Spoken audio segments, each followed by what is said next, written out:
afternoon, the Secretary General and Klaus Schwab, the founder of the World Economic Forum, will witness the signing of a memorandum of understanding on a strategic partnership between the UN and the World Economic Forum, which outlines areas of cooperation to deepen engagement between the two institutions and to jointly accelerate the implementation of the 2030 Agenda.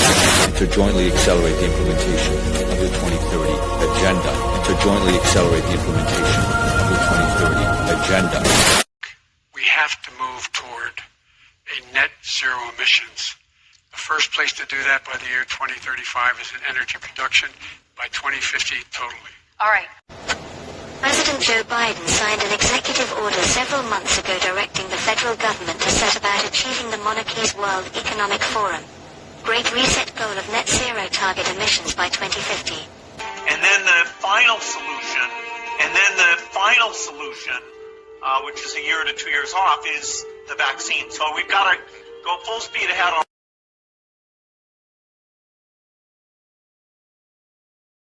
We need a fast military-style campaign to marshal the strengths of the global private sector, with trillions at its disposal, far beyond global GDP, and with the greatest respect, beyond even the governments of the world's leaders. It offers the only real prospect of achieving fundamental economic transition. Suddenly moving. This is the framework I've offered in the Terra Carta roadmap, created by my Sustainable Markets initiative, with nearly 100 specific actions for acceleration. Together, we are working to drive trillions of dollars in support of transition across 10 of the most emitting and polluting industries. They include energy, agriculture, transportation, health systems, and fashion. The reality of today's global supply chains means that industry transition will affect every country and every producer in the world. There is absolutely no doubt in my mind that the private sector is ready to play its part and to work with governments to find a way forward.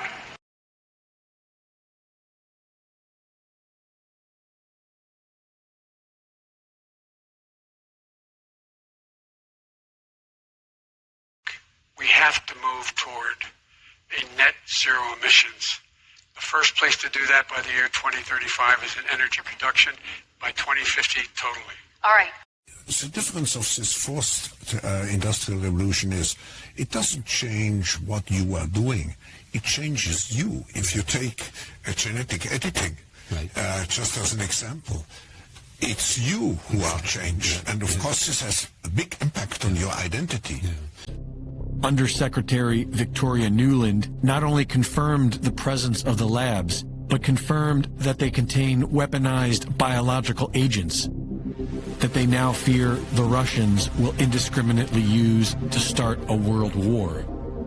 The Pentagon calls them bio-research labs and containment labs, and claim their clandestine operation is all somehow in self-defense. But they are admittedly creating and storing weaponized biological material. And so these biolabs are in violation of Article 1 of the Prohibition on Biological Weapons. During the past couple years, citizens of the world have been getting an advanced education on bioweapons. And the very same crooks we see foisting the Great Reset medical tyranny are involved in the Ukrainian bioweapons labs. This is all being paid for with tax dollars through the Pentagon's Defense Threat Reduction Agency, the DTRA. U.S. company Black & Veatch has been working closely with the DTRA building bioweapons labs since 2003. Black & Veatch share an office in Kiev with Metabiota, who signed an $18.4 million contract with Black & Veatch in 2014. Metabiota got their start in 2015 with funding from Hunter Biden's Rosemont Seneca Technology Partners, who gave Metabiota $30 million to help protect the world from the spread of epidemics. This is the very same Rosemont Seneca that was mysteriously wired $3.5 million from the wife of the former mayor of Moscow. And the very same Metabiota partnered with Peter Daszak's EcoHealth Alliance, the group that Dr. Fauci used to funnel money to the Wuhan lab for gain-of-function research in 2014. In 2014, Metabiota, EcoHealth Alliance, and the Wuhan Institute of Virology were together researching infectious diseases deriving from Chinese bats. Metabiota is working with known CIA front In-Q-Tel. It is funded by the U.S. Department of Defense, the NIH, the Bill and Melinda Gates Foundation, Google, and the National Geographic Society. Metabiota's founder, Nathan Wolfe, sits on the board of EcoHealth Alliance and is a member of DARPA's Defense Science Research Council. In 2012, he wrote a book titled The Viral Storm, The Dawn of a New Pandemic Age, wherein he thanked his friends, pedophile Jeffrey Epstein and biotech venture capitalist Boris Nikolic. Boris Nikolic was named Jeffrey Epstein's successor executor upon his death. Wolfe has also been seen hanging out with Ghislaine Maxwell on multiple occasions. He is also one of Klaus Schwab's young global leaders, trained on how to enact the Great Reset agenda being directed by the World Economic Forum. When I mention now names like Mrs. Merkel, even Vladimir Putin and so on, they all have been young global leaders of the World Economic Forum. Mm-hmm. But what we are very proud of now is the young generation, like Prime Minister Trudeau, President of Argentina and so on, that we penetrate the cabinets. So yesterday I was at a reception for Prime Minister Trudeau, and I know that half of this cabinet, or even more half of this cabinet, are actually young global leaders of the World Economic Forum.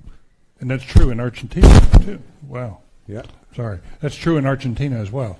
It's true in Argentina, and it's true in France now. Mm-hmm. I'm with the president, who is a young global leader.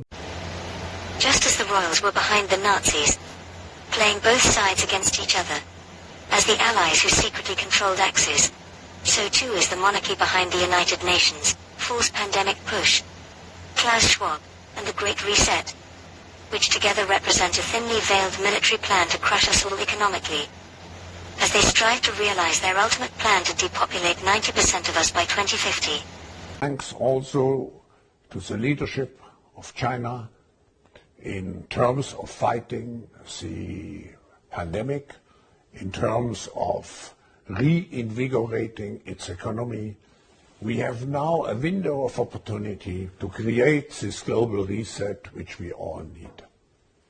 This global reset is necessary because we have seen that our policies which we pursued before the coronavirus struck us, that those policies do not create the necessary inclusion of society necessary for harmonious societal development. And they do not create the sustainability of what we are doing.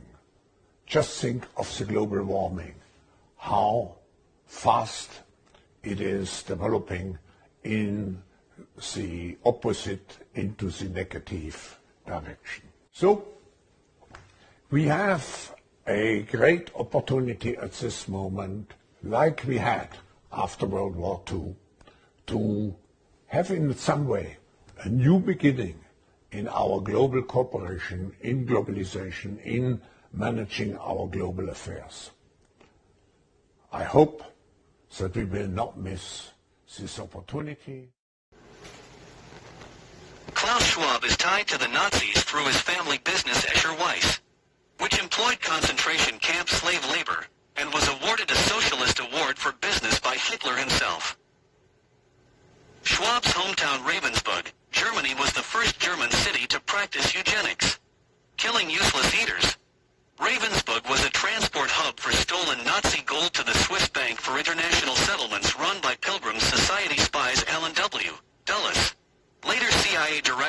1953 to 61.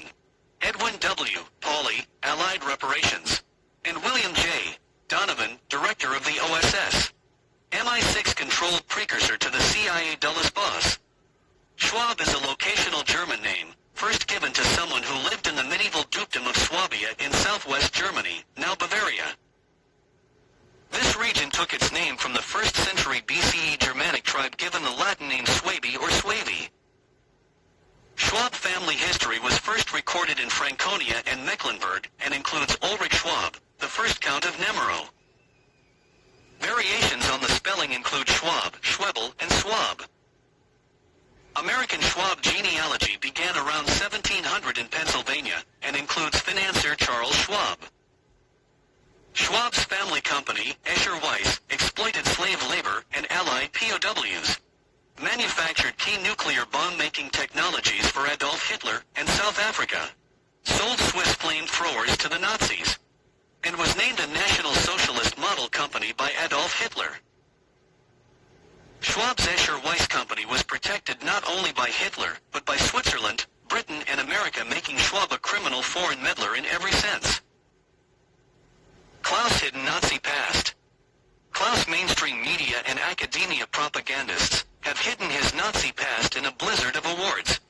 WEF programs, ghost-written books, speeches, interviews, honorary professorships, and doctorates from all over the world. The Bill Clinton pardon of Mark Rich on January 20, 2001 and Hillary's Uranium-1, 2009, come into focus. Mark Rich was busting nuclear sanctions for Klaus Schwab's World Economic Forum cronies. South Africa was busting U.S. nuclear armament sanctions. Clearly a ruse to fool the world public. For Sulzer Escher Weiss using Mark Rich, the notorious Swiss fugitive who was famously pardoned by Bill Clinton on January 20, 2001. This fact alone places Klaus Schwab on the list of aiding and abetting convicted criminals like Mark Rich. CIA archive documents show that Escher Weiss and Sulzer were being directed by the U.S. Department of Energy and the State Department. This would logically mean that Klaus Schwab was working simultaneously for 1. The CIA MI6 UN British Americans Pilgrims Society, 2. Nazis, now Germany, and 3. Switzerland. Third, Escher Weiss was one of the largest employers in Ravensburg, Germany. Fourth, Escher Weiss was the first city in Nazi Germany to practice eugenics principles to murder useless eaters emerging from the Kaiser Wilhelm Institute, something like the National Institute of Health in the U.S., or Tavistock Institute in the UK. Fifth, contrary to the propaganda stories about Ravensburg's lack of war-making industries, as the reason why the Allies did not bomb the city and its Escher Weiss industry. We discovered many Ravensburg unconfessed sins surrounding the Schwab's and Escher Weiss. Besides parts for ships, airplanes, submarines, and power plants, Escher Weiss brokered flamethrowers built in their Zurich plant and sold to the Nazis. This information comes from the U.S. archives. They also supplied turbines, compressors and propellers for Nazi ships and submarines, as well as gas turbines for powering the war machine, in addition to their nuclear technology. Escher Weiss exploited slave labor. Jewish, Russian, Gypsy, homosexual, Hungarian, Romanian, Polish, as well as allied POWs. Being a National Socialist's model company, this would certainly have included Dr. Joseph Mengel's biological war crimes. The Angel of Death.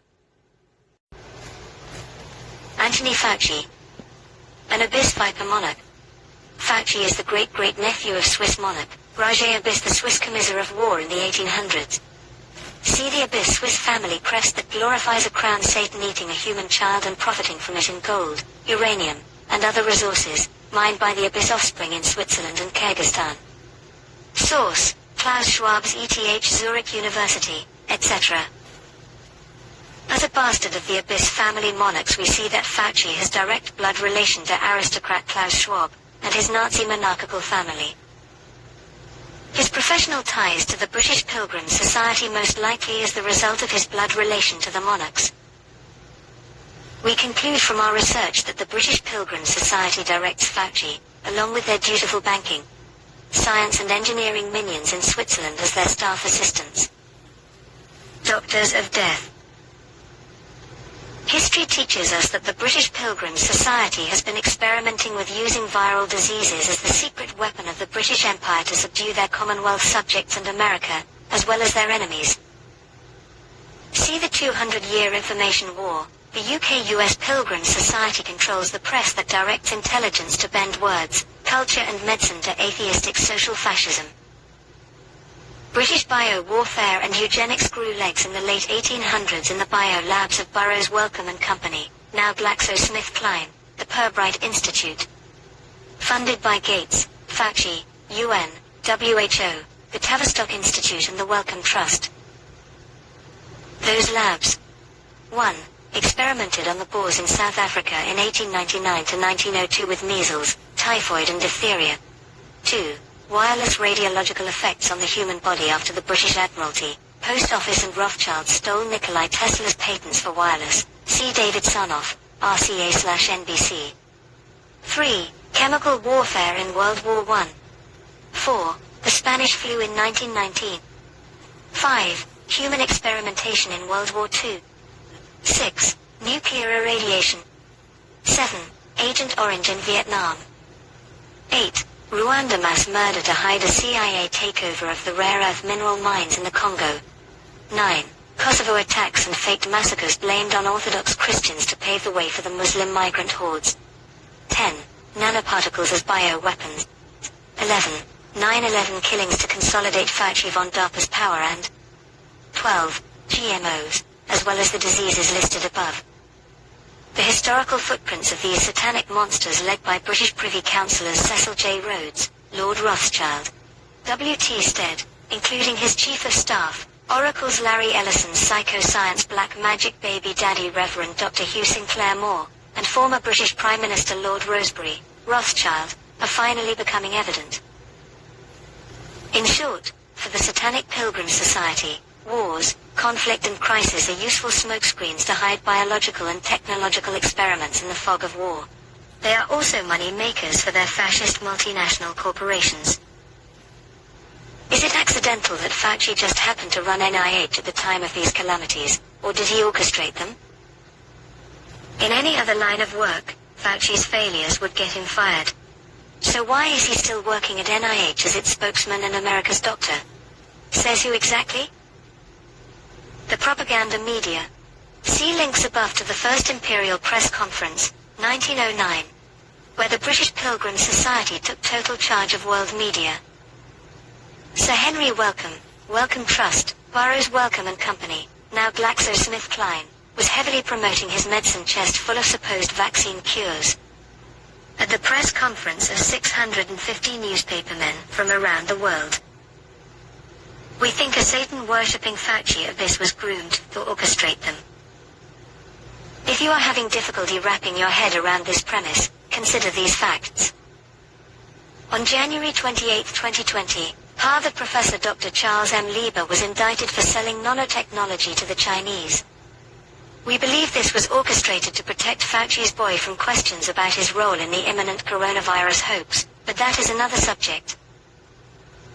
Lieber's and Harvard's name is on 65 nanotech patents, many to be used for viral delivery systems, cell-level sensors, cell-level data storage, cellular-level outbound reporting, surveillance chip implants and mind control.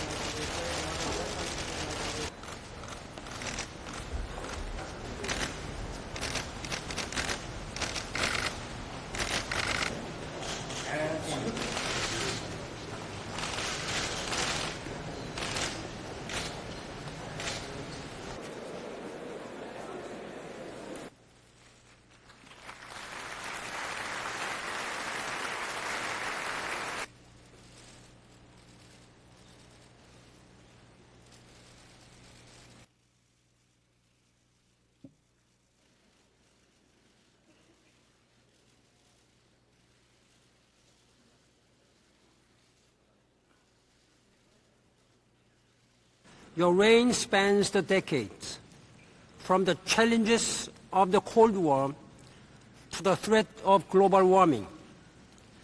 From the Beatles to Beckham, from the television to Twitter. Through the years, you have traveled the world and met its people. You have become a living symbol of grace, constancy, and dignity.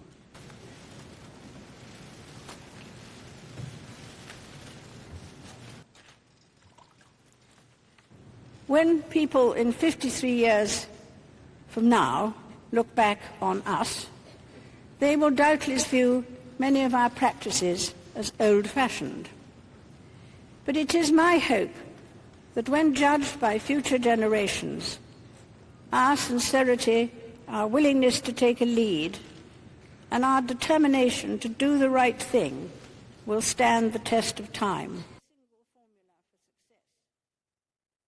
In my lifetime, the United Nations has moved from being a high-minded aspiration to being a real force for common good. That of itself has been a signal achievement.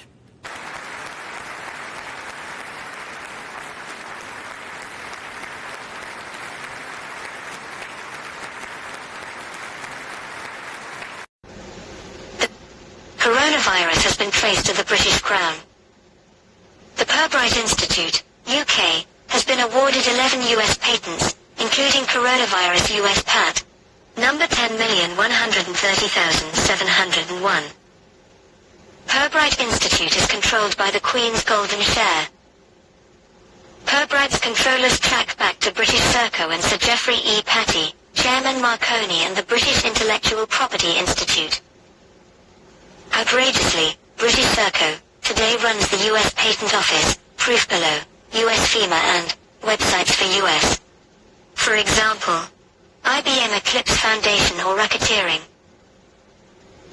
Senior Executive Service, SES, hijacked the Internet. Serco used its control of the US Patent Office to issue its British bio company a patent on the coronavirus in record time. That's pure fraud. The Queen's Company, the Pirbright Institute, holds US patent number 10,130,701 on coronavirus. Pirbright tracks back to Serco, which has the contract with the US Patent Office to award its own patent application. This inequitable conduct in patent legal terms is fraud and invalidates the claim while the world fights this British-American Pilgrim Society-inspired emerging pandemic, in our opinion. See the Pirbright Institute. Company number 00559784. January 7, 1956. Certificate of Incorporation and Related Records. Company's House, UK. Queen Elizabeth II is the longtime patron of the British American Pilgrim Society, 1902 present. Sir Henry Solomon Welcome Farmer propagandist spy was a Pilgrim's secret founding member along with Winston Churchill. Propagandist John Buchan and the Daily Telegraph and Daily Mail's Lords Burnham and Northcliffe. See the Pilgrim Society of Great Britain, United States, Profile Books, London, 2002-2003, January 2002, page 1, and I quote, "As patron of the Pilgrims it has given me great pleasure to support the unique contribution which the Society has made to Anglo-American relations over the years." End quote. See Pilgrim Society controls the press. Pirbright funders.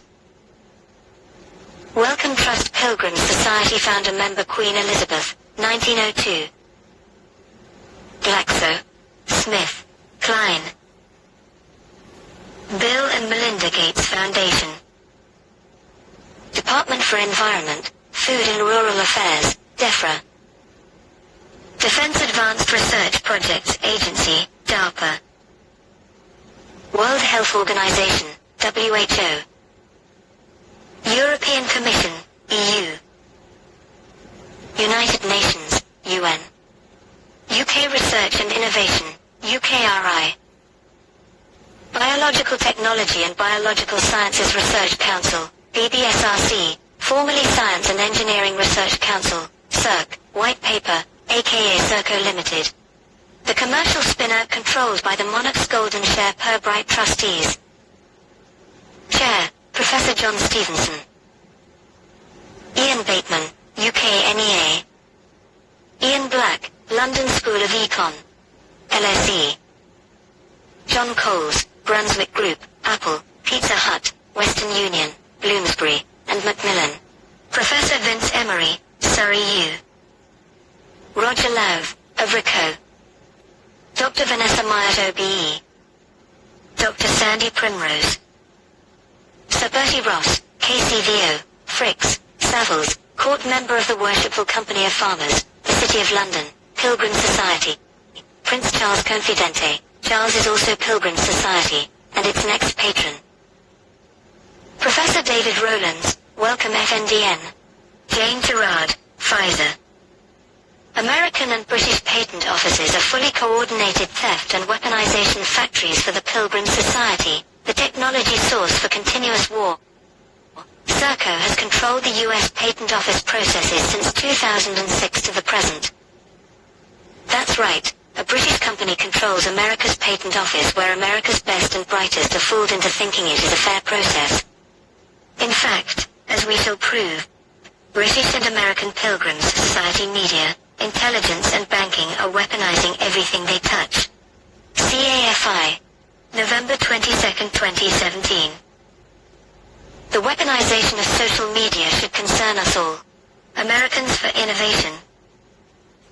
New evidence is flooding in on coronavirus and the Pirbright Institute. Therefore, rather than wait until all the evidence links are processed, we decided to go ahead and publish. The coronavirus outbreak was declared a health emergency by the World Health Organization, WHO. Tellingly, WHO is one of the coronavirus creators, as we will show. The coronavirus was invented by the Pirbright Institute at Posh, well-appointed laboratories located in Woking, Surrey, England, just outside London's M25 outer belt. The Pirbright Institute is a British charity, Co. number 005598784, that has a charter from the Queen. It is controlled by the UK government's Biotechnology and Biological Research Council, BBSRC. In turn, UK Research and Innovation oversees BBSRC. The July 17, 1917 proclamation proves that House of Windsor name was fabricated and assumed by the UK and Canadian monarchy to conceal their German lineage. Name and titles. The Windsor name never existed before. World War I abolished German Saxe-Coburg and Gotha dynasty and created a new and fake false identity to defraud the UK and Canadian people. Canada and the UK's monarchy forever forfeited by law. Queen Elizabeth II's monarchy is forever forfeited. It can be argued that Canada and the UK has no queen. Elizabeth II was, and I quote, made forever incapable to inherit, possess, or enjoy the crown and government of this realm, and Ireland, and the dominions thereunto belonging, or any part of the same, or to have use or exercise any regal power, authority, or jurisdiction within the same, and in all and every such case and cases the people of these realms shall be and are thereby absolved of their allegiance. End quote. And arguably, when Elizabeth II reconciled to the See and the Church of Rome, and professed the Catholic faith at her own coronation, arguably, on June 2, 1953, in violation of Act of Settlement law. Minutes after swearing to uphold the laws of the UK and Canada and defend the Church of England faith, she broke her oath and the law by publicly professing, and I believe one Catholic and Apostolic Church, then accepted the ring of kingly dignity and the seal of Catholic faith. Evidence of this forfeiture due to Elizabeth's gross violation of law is provided in the transcript of Elizabeth II coronation, pictured and linked below. Hitler's plan was designed and devised in London, at Buckingham Palace. This evil plan can be summarized easily. Hitler and the British, Dutch and German royals wanted to amalgamate all the ancient European nations into a single undemocratic superstate. The key to an evil conspiracy is the intent of the secrecy. While some secrets may be benign, why spoil the surprise birthday party by telling? Other secrets, such as suppressing cures for cancer or AIDS or fomenting war, would be considered despicable by people with conscience. Those secrets that cost or ruin lives, that prevent people from living together in harmony and are used for undue control or profit are unacceptable to most people. Therefore, whoever conspires to keep such secrets must be carefully scrutinized by everyone concerned with individual freedom. This evil plan of Hitler and the royals to combine all the ancient European nations into a single undemocratic superstate was a military plan, but also a financial plan as well. The royals wanted to create an economic empire of Europe. Many aristocrats, barons, princes and dukes from Britain and Germany supported Hitler and even became SS Nazi officers themselves. After the Second World War, many of them put on business suits and became the creators of the European Union. The EU is exactly what Hitler and the traitor royals wanted all along. An undemocratic super government which imposes taxes, and which the people have no control over. Senior royals at Buckingham Palace planned, financed and stage-managed the First and Second World Wars. But it goes deeper than that. The British King Edward, British Prince George and the sisters of the Duke of Edinburgh all financed and promoted Nazism.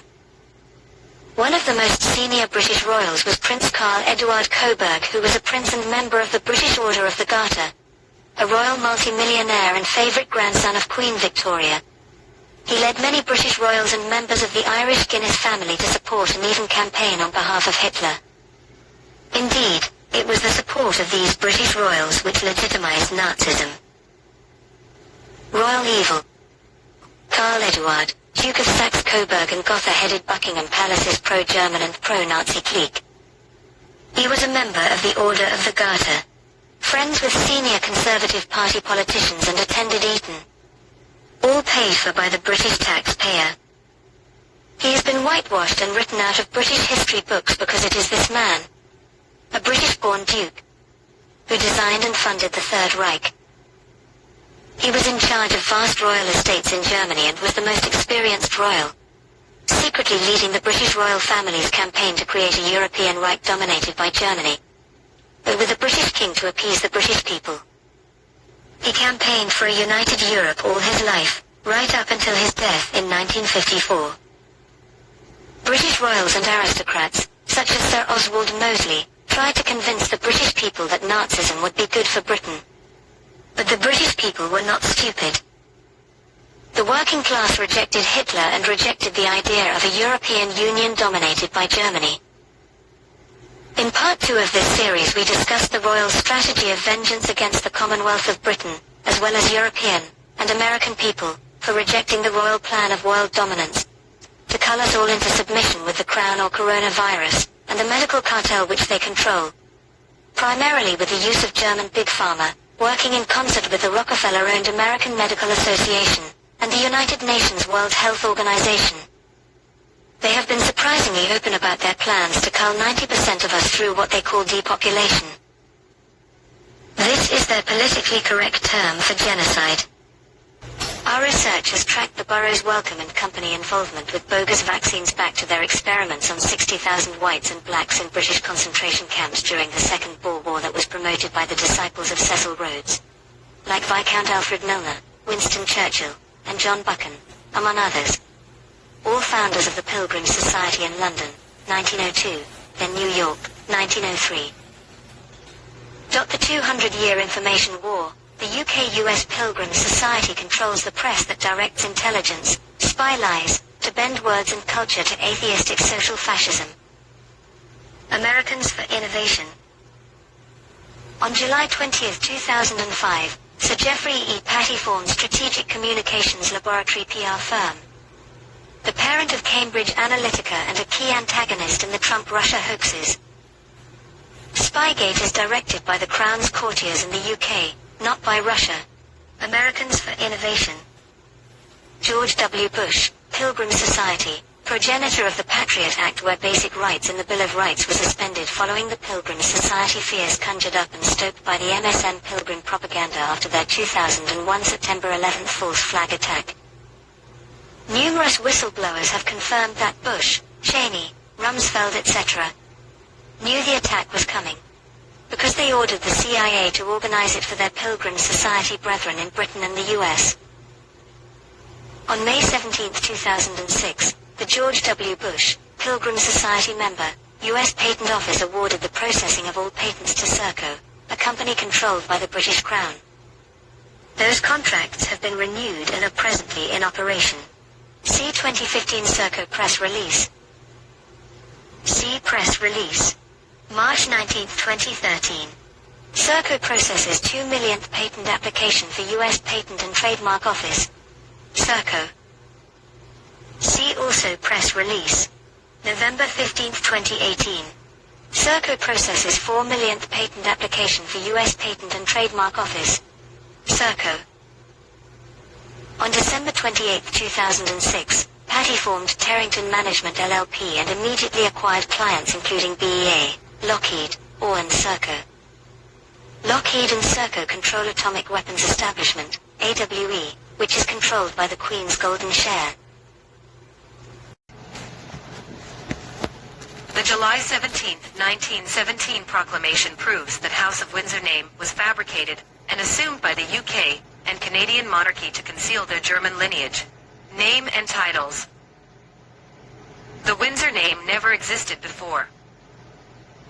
World War I abolished German Saxe-Coburg and Gotha dynasty and created a new and fake false identity to defraud the UK and Canadian people. Canada and the UK's monarchy forever forfeited by law. Queen Elizabeth II's monarchy is forever forfeited. It can be argued that Canada and the UK has no queen. Elizabeth II was, and I quote, made forever incapable to inherit, possess, or enjoy the crown and government of this realm, and Ireland, and the dominions thereunto belonging or any part of the same, or to have use or exercise any regal power, authority, or jurisdiction within the same, and in all and every such case and cases the people of these realms shall be and are thereby absolved of their allegiance. End quote.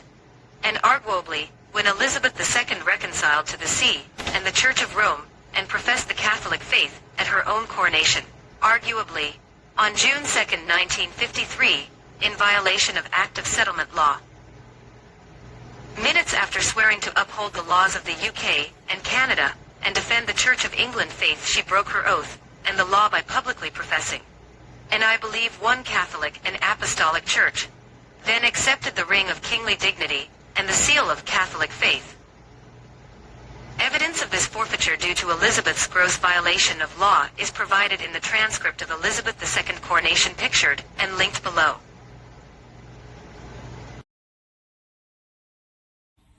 Building back better means getting support to the most vulnerable while maintaining our momentum on reaching the 2030 Agenda for Sustainable Development and the SDGs. Canada is here to listen and to help. This pandemic has provided an opportunity for a reset.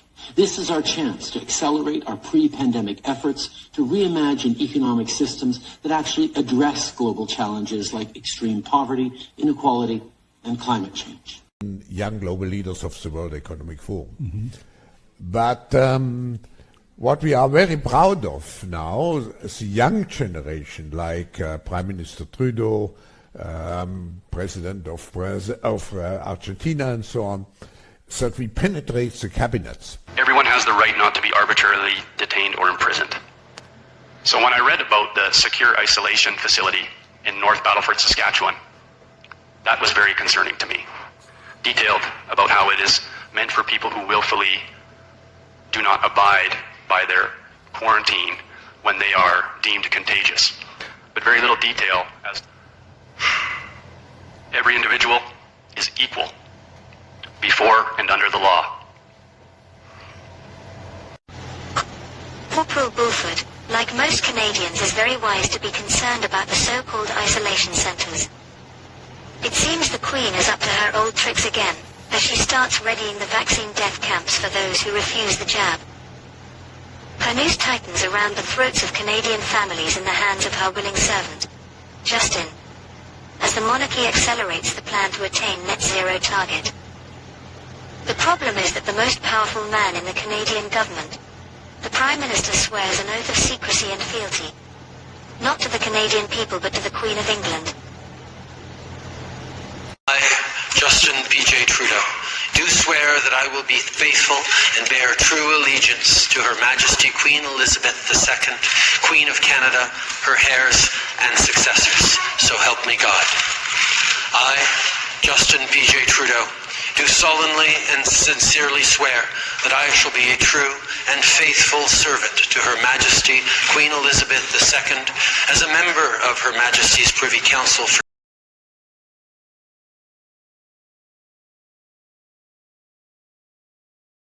departure. Through intelligence, we've also learned that almost 25% of the 418 trucks encamped in our city have children living in them. Children who could be at risk during a police operation. We're working with the Children's Aid Society to ensure their welfare and safety. Finally, our message to demonstrators remains the same. Don't come. And if you do, there'll be consequences, including financial consequences. Are my children in danger for being in Ottawa right now? Tell me yes or no. What do you mean by in danger? You tell me. You're coming here trying to say that children are in danger. The Canadian government, it appears, has found a new, even more insidious method of attacking the Freedom Convoy occupation of Ottawa over federal vaccine mandates for cross-border truckers on February 9, 2022 in Ottawa, Ontario. In typical aristocratic fashion, claiming to want to help when they really intend to harm, Her Majesty's Royal Canadian Government is going after the children. Royal Ottawa Police have officially foreshadowed deploying Child Protective Services against the children of truckers participating in the protest as the next step to break the movement's ranks.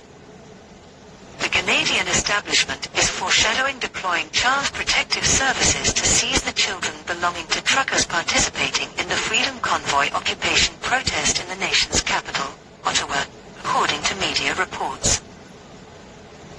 Global News reported on February 8 that Ottawa Police Deputy Chief Steve Bell utilized a media briefing to set the stage to use the approach as a method of breaking the occupation when he pointed out that, and I quote, almost 25% of the 418 trucks have children living in them, children who could be at risk during a police operation. And now Ottawa Police have tapped the Children's Aid Society, CAS, for advice on how to proceed with enforcement operations in the downtown core. These royals like to flaunt their power and show their contempt for commoners by threatening to take their children away and worse. Are we starting to see the real reason now why the British government is so keen on giving school-aged children, particularly boys, sex changes without parental consent? It appears to be the ultimate weapon of intimidation against the Commonwealth. Could this trend out of the Royal Institutes of Great Britain be headed towards Canada? British kids and teenagers could get a COVID vaccine even if their parents don't want them to. Experts say youngsters may be able to give consent, as long as they are fully informed and deemed mature enough to make their own decisions. Professor Russell Viner, former president of the Royal College of Pediatric and Child Health, said he thinks guidelines that allow young people to make choices on their own treatment would also apply to COVID vaccines. He told a Royal Society of Medicine virtual briefing, "I think those General Fraser guideline principles would absolutely apply here, and I think they should apply, because young people, if competent, should be able to make their own decisions, whether it's transgender surgery or experimental vaccines. The Royal College thinks children are old enough to make these decisions apparently." Professor Viner continues, "There is a requirement to assess and approve competence, for them to be fully informed, and there is a requirement for the caregiver to have discussed and tried to work with the parents." Implying that if the parents don't agree, the child will be vaccinated anyways. Professor Beat Campman, director of the Vaccine Centre at London School of Hygiene and Tropical Medicine, LSHTM, said parents' concerns may ease over time. She told the briefing, "We have more and more people who are engaging in vaccines. What is the law on children making decisions on their treatment? Children under the age of 16 can consent to their own treatment if they're believed to have enough intelligence, competence and understanding to fully appreciate what's involved in their treatment. This is known as being Gillick competent and is measured by general practitioners with the Gillick test. For children aged under 16 who are not deemed Gillick competent, the parent would decide." Supposedly, according to those at the Royal College of Pediatric and Child Health, those children who are Gillick competent are mature enough to make decisions regarding sex change or augmentation surgery. Then why not vaccines as well? It is becoming increasingly clear that the so-called experts at these royal institutions are having some sort of psychotic break with reality. Or perhaps it's just their pocketbook. Who knows? Legally, those aged 16 to 17 have the capacity to consent to medical treatment. But refusal of treatment can be overridden by parents in court. There are also the Fraser Guidelines, which apply specifically to under 16s about contraception and sexual health without parental consent. Seriously? It comes as a decision on whether kids should be given a coronavirus vaccine is set to be made in weeks, according to an official. The Joint Committee on Vaccination and Immunization, JCVI, is yet to agree on when or if kids will get the jab at all. But pressure is mounting as schools keep having to send groups of kids home due to cases in bubbles, they say. Professor Anthony Harden, Deputy Chair of the JCVI, said there are pros and cons when it comes to vaccinating children. Speaking to BBC Radio 4's Today programme, he said the group would address the issue in due course. He said, "We need to be sure these vaccines benefit children in some way and the risks from the vaccine aren't such that the risk-benefit ratio doesn't become sensible to give them the vaccine. We are looking at this data very carefully. Clearly we are going to have to make a view on it over the forthcoming weeks." He concluded. So basically, what they are saying is that they have these tests from the royal institutions. Namely, the Gillick and Fraser tests they can give kids who are under 16, and if they pass, it means they are mature enough for a sex change without mum's permission. So of course they can get the COVID jab without her permission as well.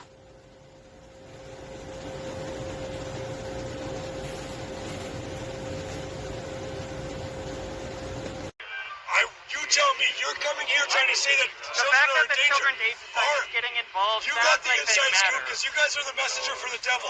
You tell me right now, are my kids in danger for being here? Should I send them on the first train out of town? Well, tell me now. It sounds like the Children's Aid Society is saying that. So you're saying that my kids are going to get hurt? I'm not saying anything. I don't. All I'm saying is that they put out the statement, and I'm looking for your reaction. So you're telling me now that I should be getting my kids out of town? No, because they're going to get hurt. I'm not telling you he's going to come in here and do what to my kids? What are they going to do? All I did was because you don't give a shit about nobody. All you care about is your paycheck. Because you sold your soul a long time ago. You sold your soul a long time ago, and you sold your soul. Prince Charles and Jimmy Savile were known to be very close friends. It is now known that Jimmy Savile was the worst serial paedophile rapist in the history of Great Britain, with at least 589 victims. Although the official line is that Savile and Charles met in the 1970s as part of the coincidence of mutual charity work, Savile himself has stated that he was friends with the royal family for 1 million years. In fact, it was reported that Savile actually stated he was introduced to the royals in 1966 by Lord Mountbatten, a known paedophile and sexual pervert. In addition to Mountbatten, however, Greg Hallett, in his book Hitler Was a British Agent, also names Prince Philip as a paedophile. In reference to how he became introduced and ingratiated with the royal family, Savile stated, "Coming from Lord Louis, who was the favourite uncle of Prince Philip, that was quite something. So obviously I hooked up with the prince. What was good enough for Lord Louis was good enough for him." So, already, we have Savile, a notorious paedophile linked to other individuals of the royal family named as pedophiles as well. Prince Philip, of course, is Prince Charles' father. Lord Mountbatten is largely considered Charles' mentor. Savile was indeed close to British royals as well as other elites for many years. It seems his qualification for such high connections were mainly due to his ability to obtain children for the twisted appetites of those considered beyond reproach for the mainstream media and, unfortunately, the general public. Savile himself seemed to hint at this possibility in an interview conducted with Esquire, where he stated, "The thing about me is I get things done and I work deep cover." Savile's ridiculous television show, created for the sole purpose of enhancing his access to children, was thus appropriately named Jim'll Fix It. Prince Charles purportedly sent Savile a pair of gold cufflinks and a note that said, "Nobody will ever know what you have done for this country, Jimmy. This is to go some way in thanking you for that." As the pimping procurer of child sex slaves raped and murdered by the royals and their prime ministers and parliament members, elite media and entertainment figures, over time the rising fame of the top of the pops DJ morphed Jimmy Savile into a pivotal player within the ruling elite sexual blackmail system. Not unlike the financier Jeffrey Epstein, as long as Sir Jimmy continued delivering the sacrificial lambs of UK's throwaway population of institutionalized children to the earth-controlling royal puppet masters, they in turn would guarantee his protection for as long as he lived, despite having raped 589 that are known, victims from ages 2 to 80 years old. And as promised, justice was never served. Virtually all the media, government and police inquiries conclude that one deranged beast, in this case Jimmy Savile, acted alone in grooming the nation, as Metropolitan Police lead investigator Peter Spindler claimed. On January 11, 2013, among the largest ever investigations conducted by the Metro Police in conjunction with UK's National Police Chiefs Council, NPCC, based on their Operation U-Tree findings, released a joint report entitled Giving Victims a Voice. But only voices of carefully selected victims got heard, generally revealing only tip of the iceberg, lower levels of abuse. This calculated strategy was geared to protect the self-serving interest of the larger paedophilia cabal that Savile freely operated within, comprised of royalty, the national government, the security apparatus and the MSN BBC giant that carefully, collectively shielded him from having to answer for his mountain of heinous crimes while still alive. Among the paedophilia scandals, think Lawrence E. King, Jeffrey Epstein, Jerry Sandusky, Larry Nassar, and Barry Bennell, or Lee Harvey Oswald, Sirhan and James L. Reyes portrayed by the mainstream media.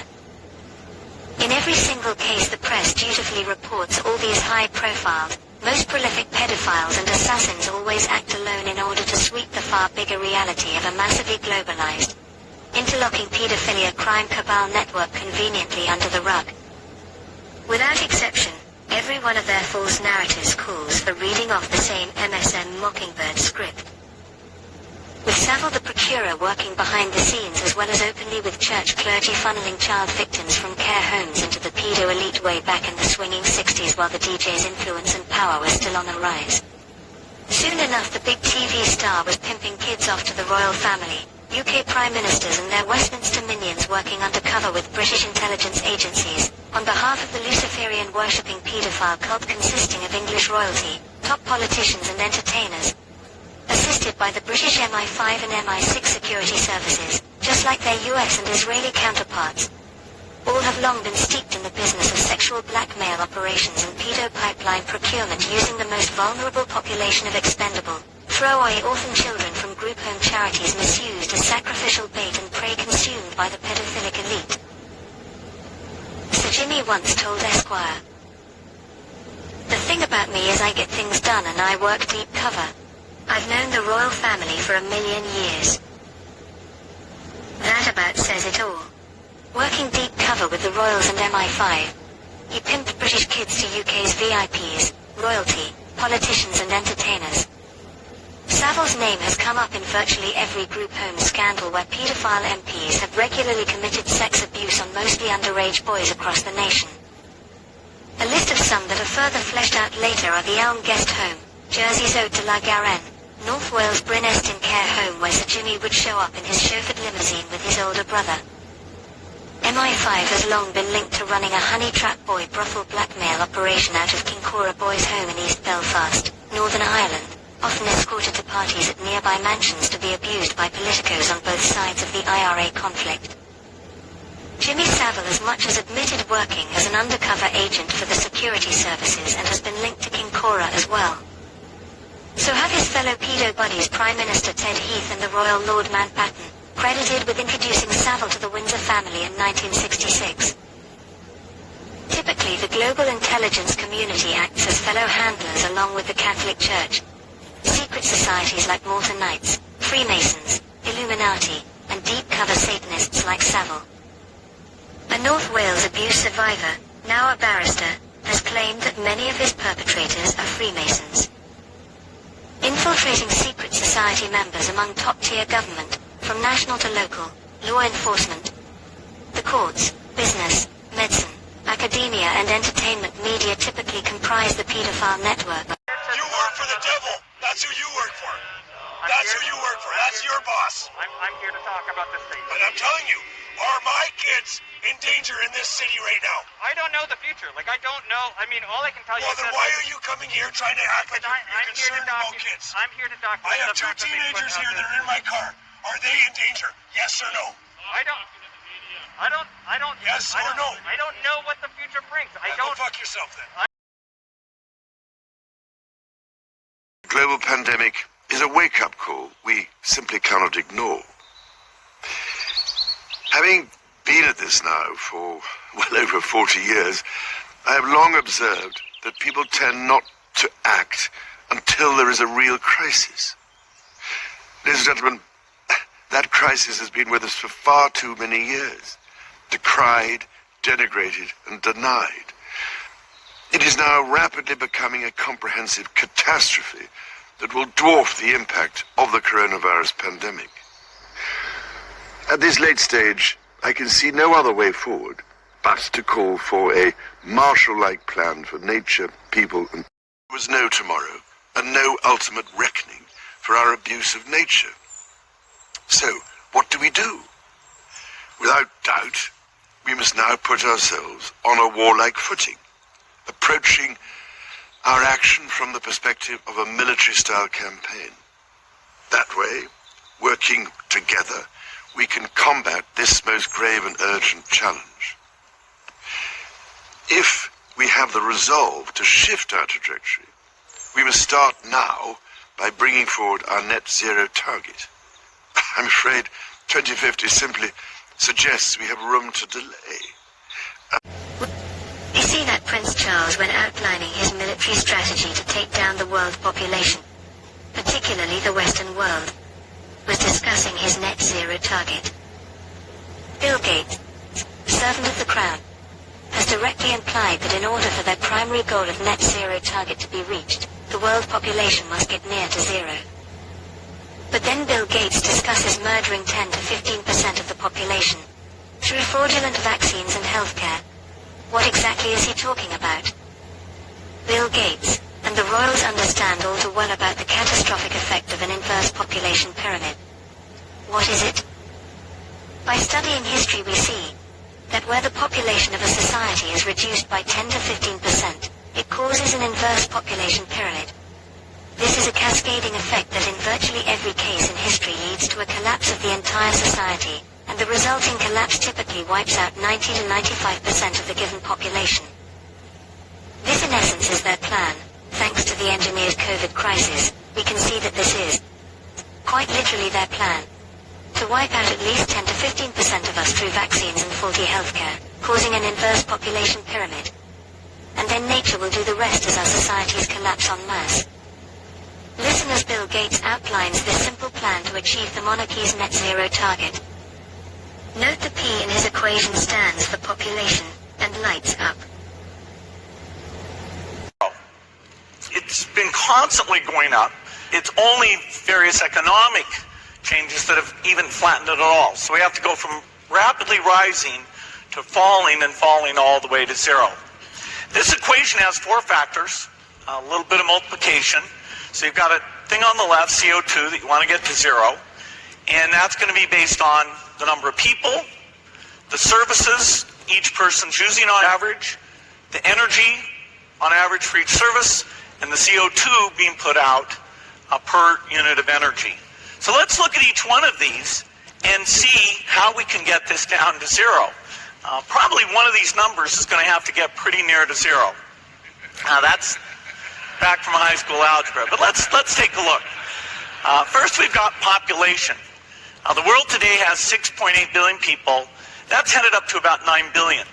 Now, if we do a really great job on new vaccines, healthcare, reproductive health services, we could lower that by perhaps 10 or 15%. Little kids. Something to worry about with medicines. That is, might some of them have side effects? Do we need safety testing? I mean, and we're taking things that are, genetically modified organisms, and we're injecting them in little kids' arms. We just shoot them right into the vein. Genetically modified organisms, and we're injecting them in little kids' arms. We just shoot them right into the vein. So, yeah, I think maybe we should have a safety system where we, do trials and test things out. Yeah, I think maybe we should have a safety system. Yeah, I think maybe we should have a safety system. Treatments, and then the final solution, which is a year to 2 years off, is the vaccine. So we've got to go full speed ahead on.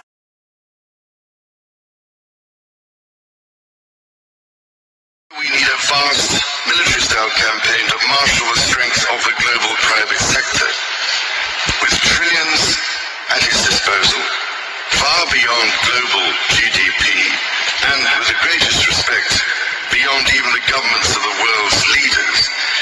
It offers the only real prospect of achieving fundamental economic transition. Suddenly moving. This is the framework I've offered in the Terra Carta roadmap, created by my Sustainable Markets initiative, with nearly 100 specific actions for acceleration. Together, we are working to drive trillions of dollars in support of transition across 10 of the most emitting and polluting industries. They include energy, agriculture, transportation, health systems, and fashion. The reality of today's global supply chains means that industry transition will affect every country and every producer in the world. There is absolutely no doubt in my mind that the private sector is ready to play its part and to work with governments to find a way forward. Pharma and mainstream media are largely owned by two asset management firms, BlackRock and Vanguard. Who are the Vanguard? The word Vanguard means the foremost position in an army or fleet advancing into battle, and or the leading position in a trend or movement. Both are fitting descriptions of this global behemoth, owned by globalists pushing for a great reset, the core of which is the transfer of wealth and ownership from the hands of the many into the hands of the very few. Drug companies are driving COVID-19 responses, all of which, so far, have endangered rather than optimized public health, and mainstream media have been willing accomplices in spreading their propaganda, a false official narrative that leads the public astray and fosters fear based on lies.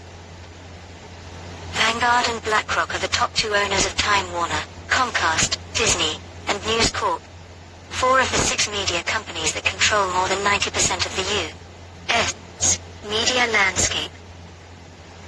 BlackRock and Vanguard form a secret monopoly that own just about everything else you can think of too.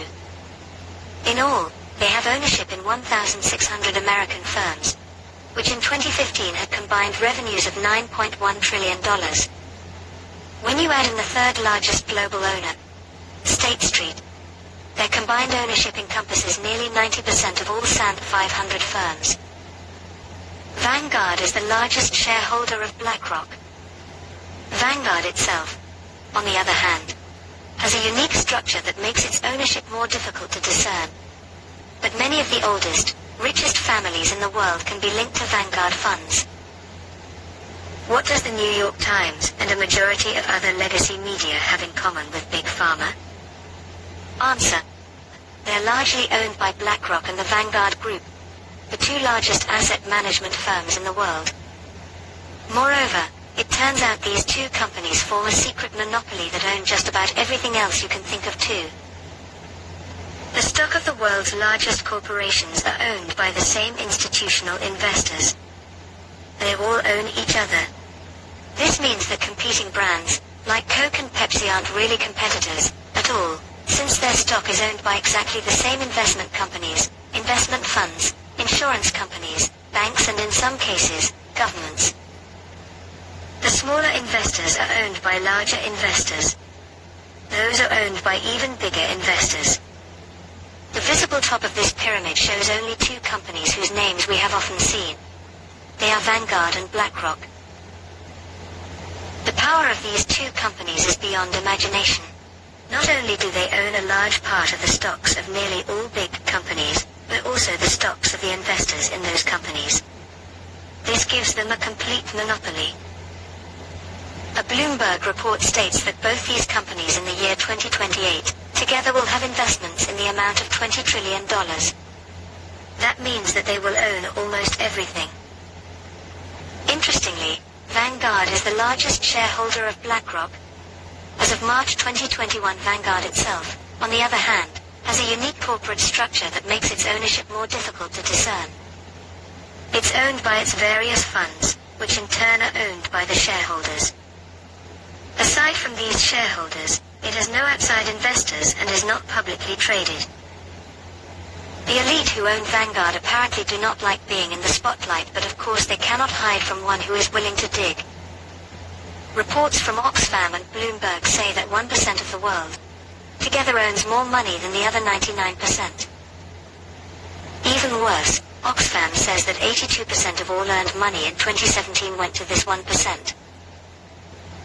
In other words, these two investment companies, Vanguard and BlackRock, hold a monopoly in all industries in the world, and they, in turn, are owned by the richest families in the world, some of whom are royalty, and who have been very rich since before the Industrial Revolution.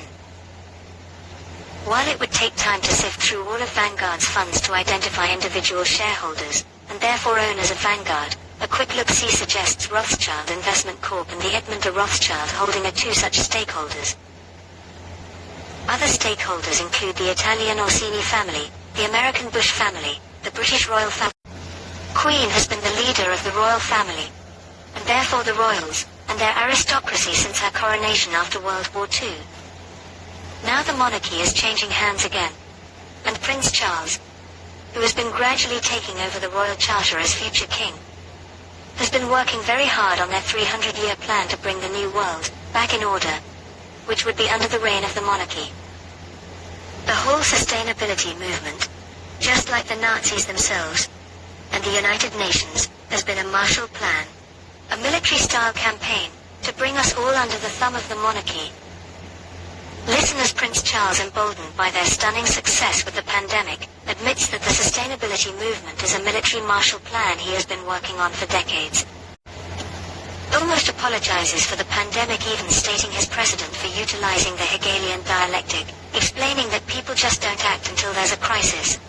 The global pandemic is a wake-up call we simply cannot ignore. Having been at this now for well over 40 years, I have long observed that people tend not to act until there is a real crisis. Ladies and gentlemen, that crisis has been with us for far too many years, decried, denigrated, and denied. It is now rapidly becoming a comprehensive catastrophe that will dwarf the impact of the coronavirus pandemic. At this late stage, I can see no other way forward but to call for a Marshall-like plan for nature, people, and...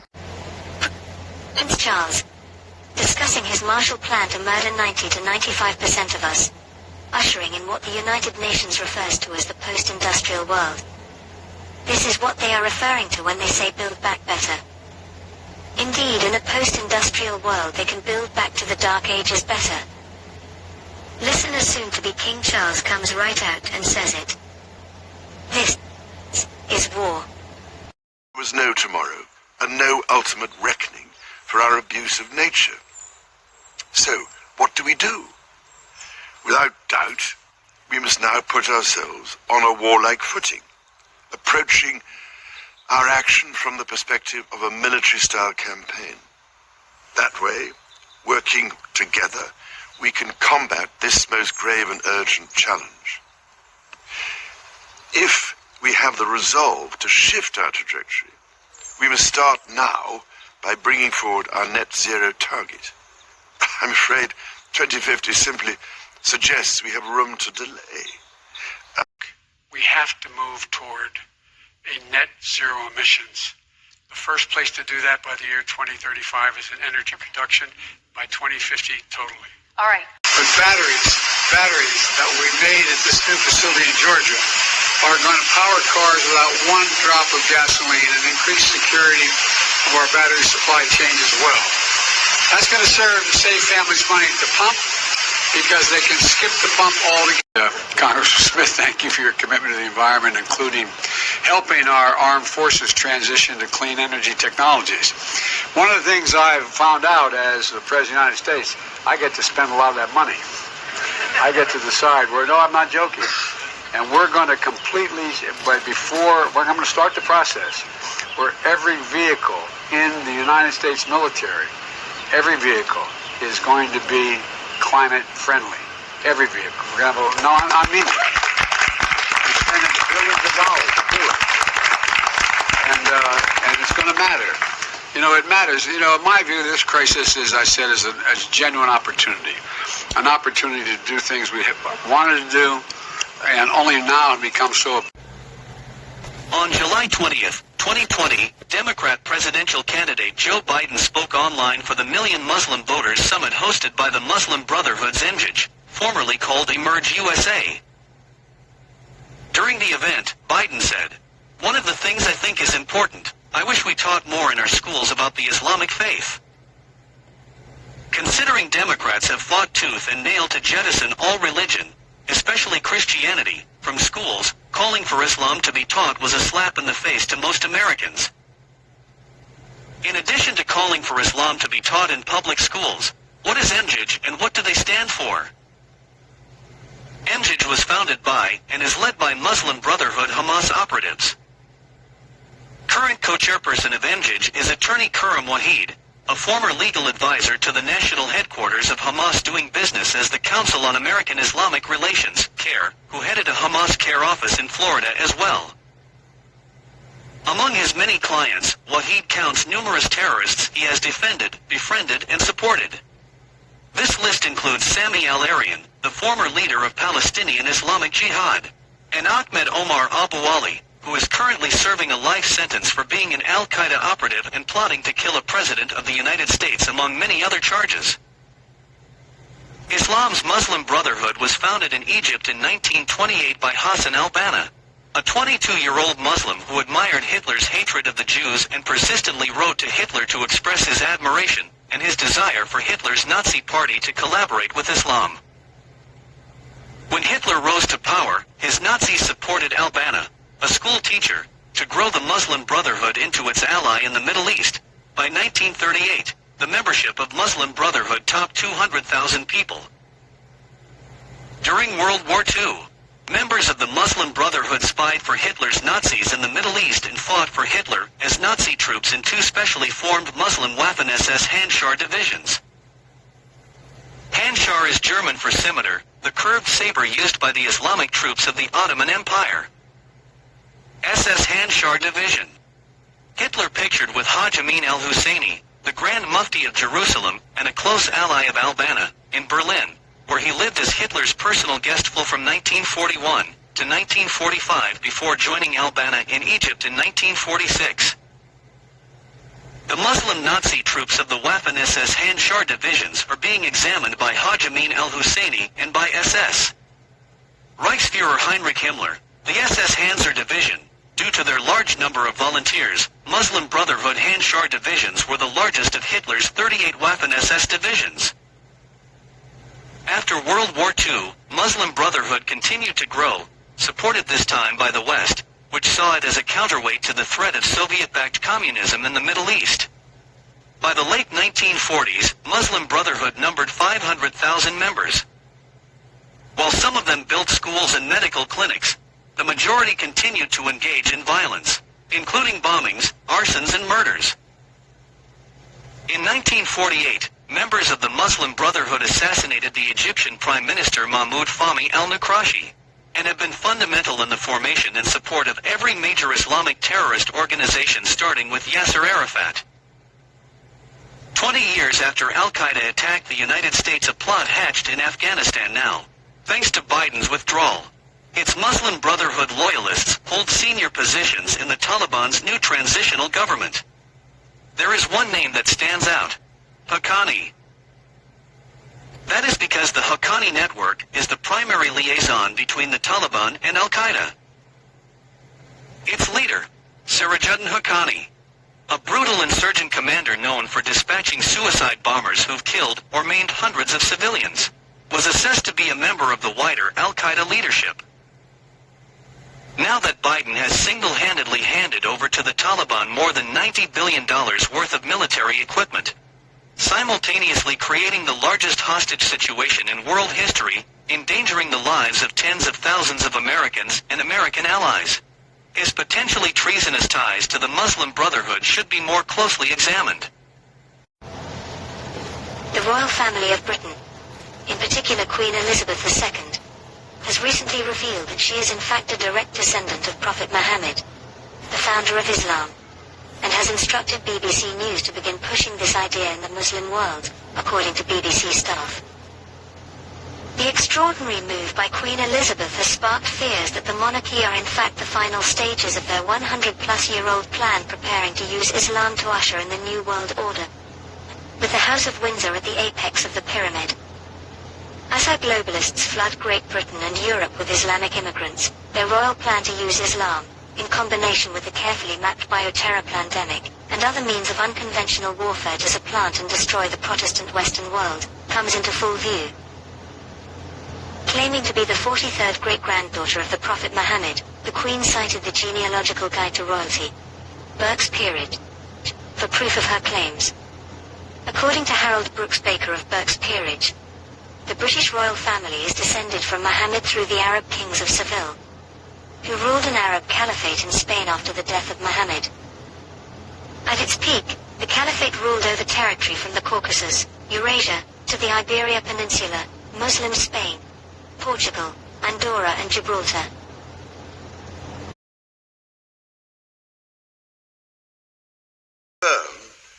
And encourage those groups and faith communities that are in the minority in this country. Indeed, over the last 25 years, I have tried to find as many ways as possible to help integrate them into British society. The practice of Taharash, also referred to as the Muslim rape game. It is important for non-Muslims to recognize this game for what it is so they can intervene and save the victims from being assaulted. According to Islamic scholars, Muslim men are permitted to rape non-Muslim or infidel women for the sake of humiliating them. Taharash Gema is not a game as some Muslims claim. Taharash Gema is the coordinated, sexual assault of a girl or a woman in public by a mass of Muslim men. Taharash Gema is always coordinated in public by a large mass of Muslim men who find safety for themselves in numbers, and typically form 3 concentric circles around their victim. Non-Muslim men in the crowd must recognize Taharash Gema as soon as it begins to form, and immediately intervene in large numbers to rescue the woman before the circle closes. A group of Muslim men target a non-Muslim woman who is not wearing hijab, which is the face mask all Muslim women are required to wear in public. They target a woman in a crowd, encircle her, sometimes singing, dancing and or chanting, and push her companions, if any, out of the circle. The woman is caught off guard and at first thinks the Muslim men just want to sing and dance with her, until the circle closes around her, at which point more Muslim men join to form 3 layers that render the circle virtually impenetrable. At that point, those in the inner layer rip off the woman's clothes, grope, beat, sexually assault and raw-e her while those in the second layer watch the assault take place, and those in the outer layer, who are too far away or too short to watch the assault, dissuade or fight off would-be rescuers. This is a vital contribution to the process of boosting the self-esteem of young Muslims, about whom I care deeply. Muslim men are allowed by Allah to rape non-Muslim or infidel women to humiliate them, according to a female Islamic scholar from the 1,000-year-old prestigious Al-Azhar University in Cairo, Egypt. In a recent interview on Cairo television, Professor Suad Saleh said rape is allowed in Islam during times of legitimate war or jihad between Muslims and their enemies, the Daily Express reported on Monday. In order to humiliate them, they become the property of a Muslim, and he can have sex with them just like he has sex with his wives, Saleh said. The Quran says that a man may have sex with his wives and also with his slave girls, the group says. It cited this particular verse in the Quran: the believers must, eventually, win through.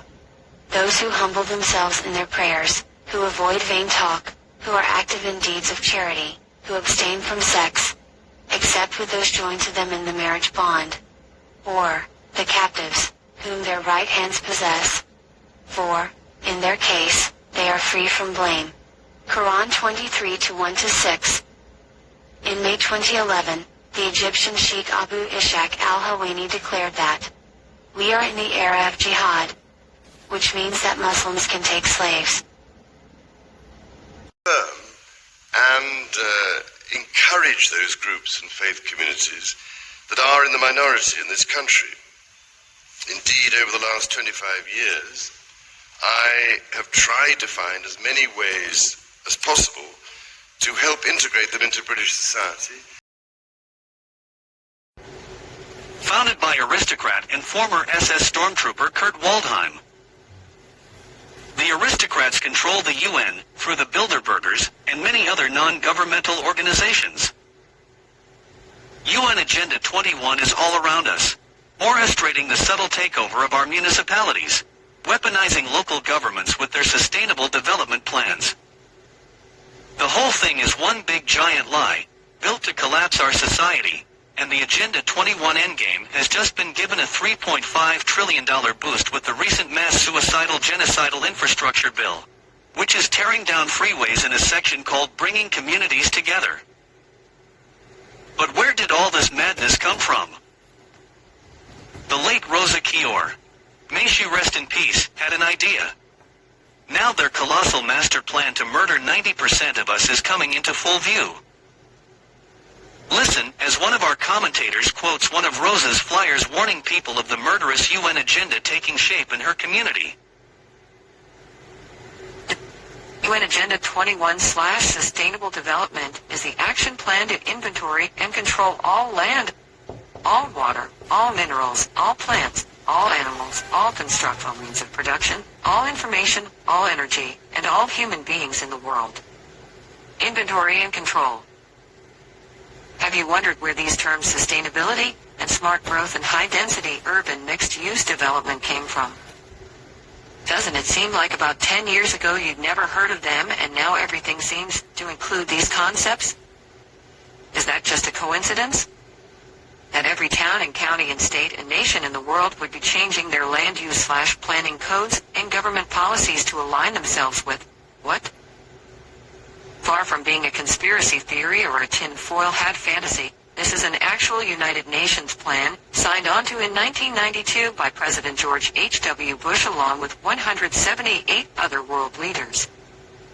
The UN called it Agenda 21 because it is the agenda for the 21st century. According to UN Secretary General Maurice Strong, the affluent middle-class American lifestyle is unsustainable. That includes single-family homes, private vehicles, appliances, air conditioning, and meat eating. They are a threat to the planet. This might sound like a silly plan that doesn't affect you. But look around. This economic collapse is UN Agenda 21. You'll hear that this plan is non-binding, that it's a dusty old plan with no teeth. That is a lie. In fact, over the last 20 years, this plan has been implemented all over the United States. It's called Sustainable Development. The 3 E's: ecology, economy, equity. After George Bush signed it in 1992, it was brought back to the U.S. by President Clinton in 1993 when he created the President's Council on Sustainable Development with the sole purpose of getting it into every city, county, and state in the U.S. through federal rules, regulations, and grants. This is a global plan, but is implemented locally. You'll see it as a regional plan. It might be called Vision 2035, or Your Town 2025, or One Bay Area, or Plan NY. All of these regional plans are the same. They call for stack and pack housing, restricted mobility, and regional government. domestic surveillance, smart meters, GMOs, loss of freedom, all UN Agenda 21 sustainable development. You are losing your rights. You are being manipulated. You are being lied to. You are the resistance. Rose's websites exposing this diabolical communist plan are linked. When I mention now names like Mrs. Merkel, even Vladimir Putin and so on, they all have been young global leaders of the World Economic Forum. Since 2006 under Merkel, Germany has led Europe in what is generally referred to as the Merkel Plan, and what Merkel herself refers to as open door policy. This idea seeks to make a legal reality the idea that a country can exist without national borders. This is related to the communist fallacy that a human being can exist without owning physical possessions. 100 million people died in the 20th century proving this was a lie. And when implemented, no border policy causes chaos, death, and destruction on a similar scale. The Merkel Plan was finally begrudgingly halted in Germany by Angela Merkel in 2018 after most of the EU abandoned it. Too late, unfortunately, to prevent the delicate fabric of civilized society in Europe from being irrevocably torn. For example, in Sweden, where gang rape and murder perpetrated by so-called immigrants is now commonplace, in cities where violent crimes were previously virtually unheard of.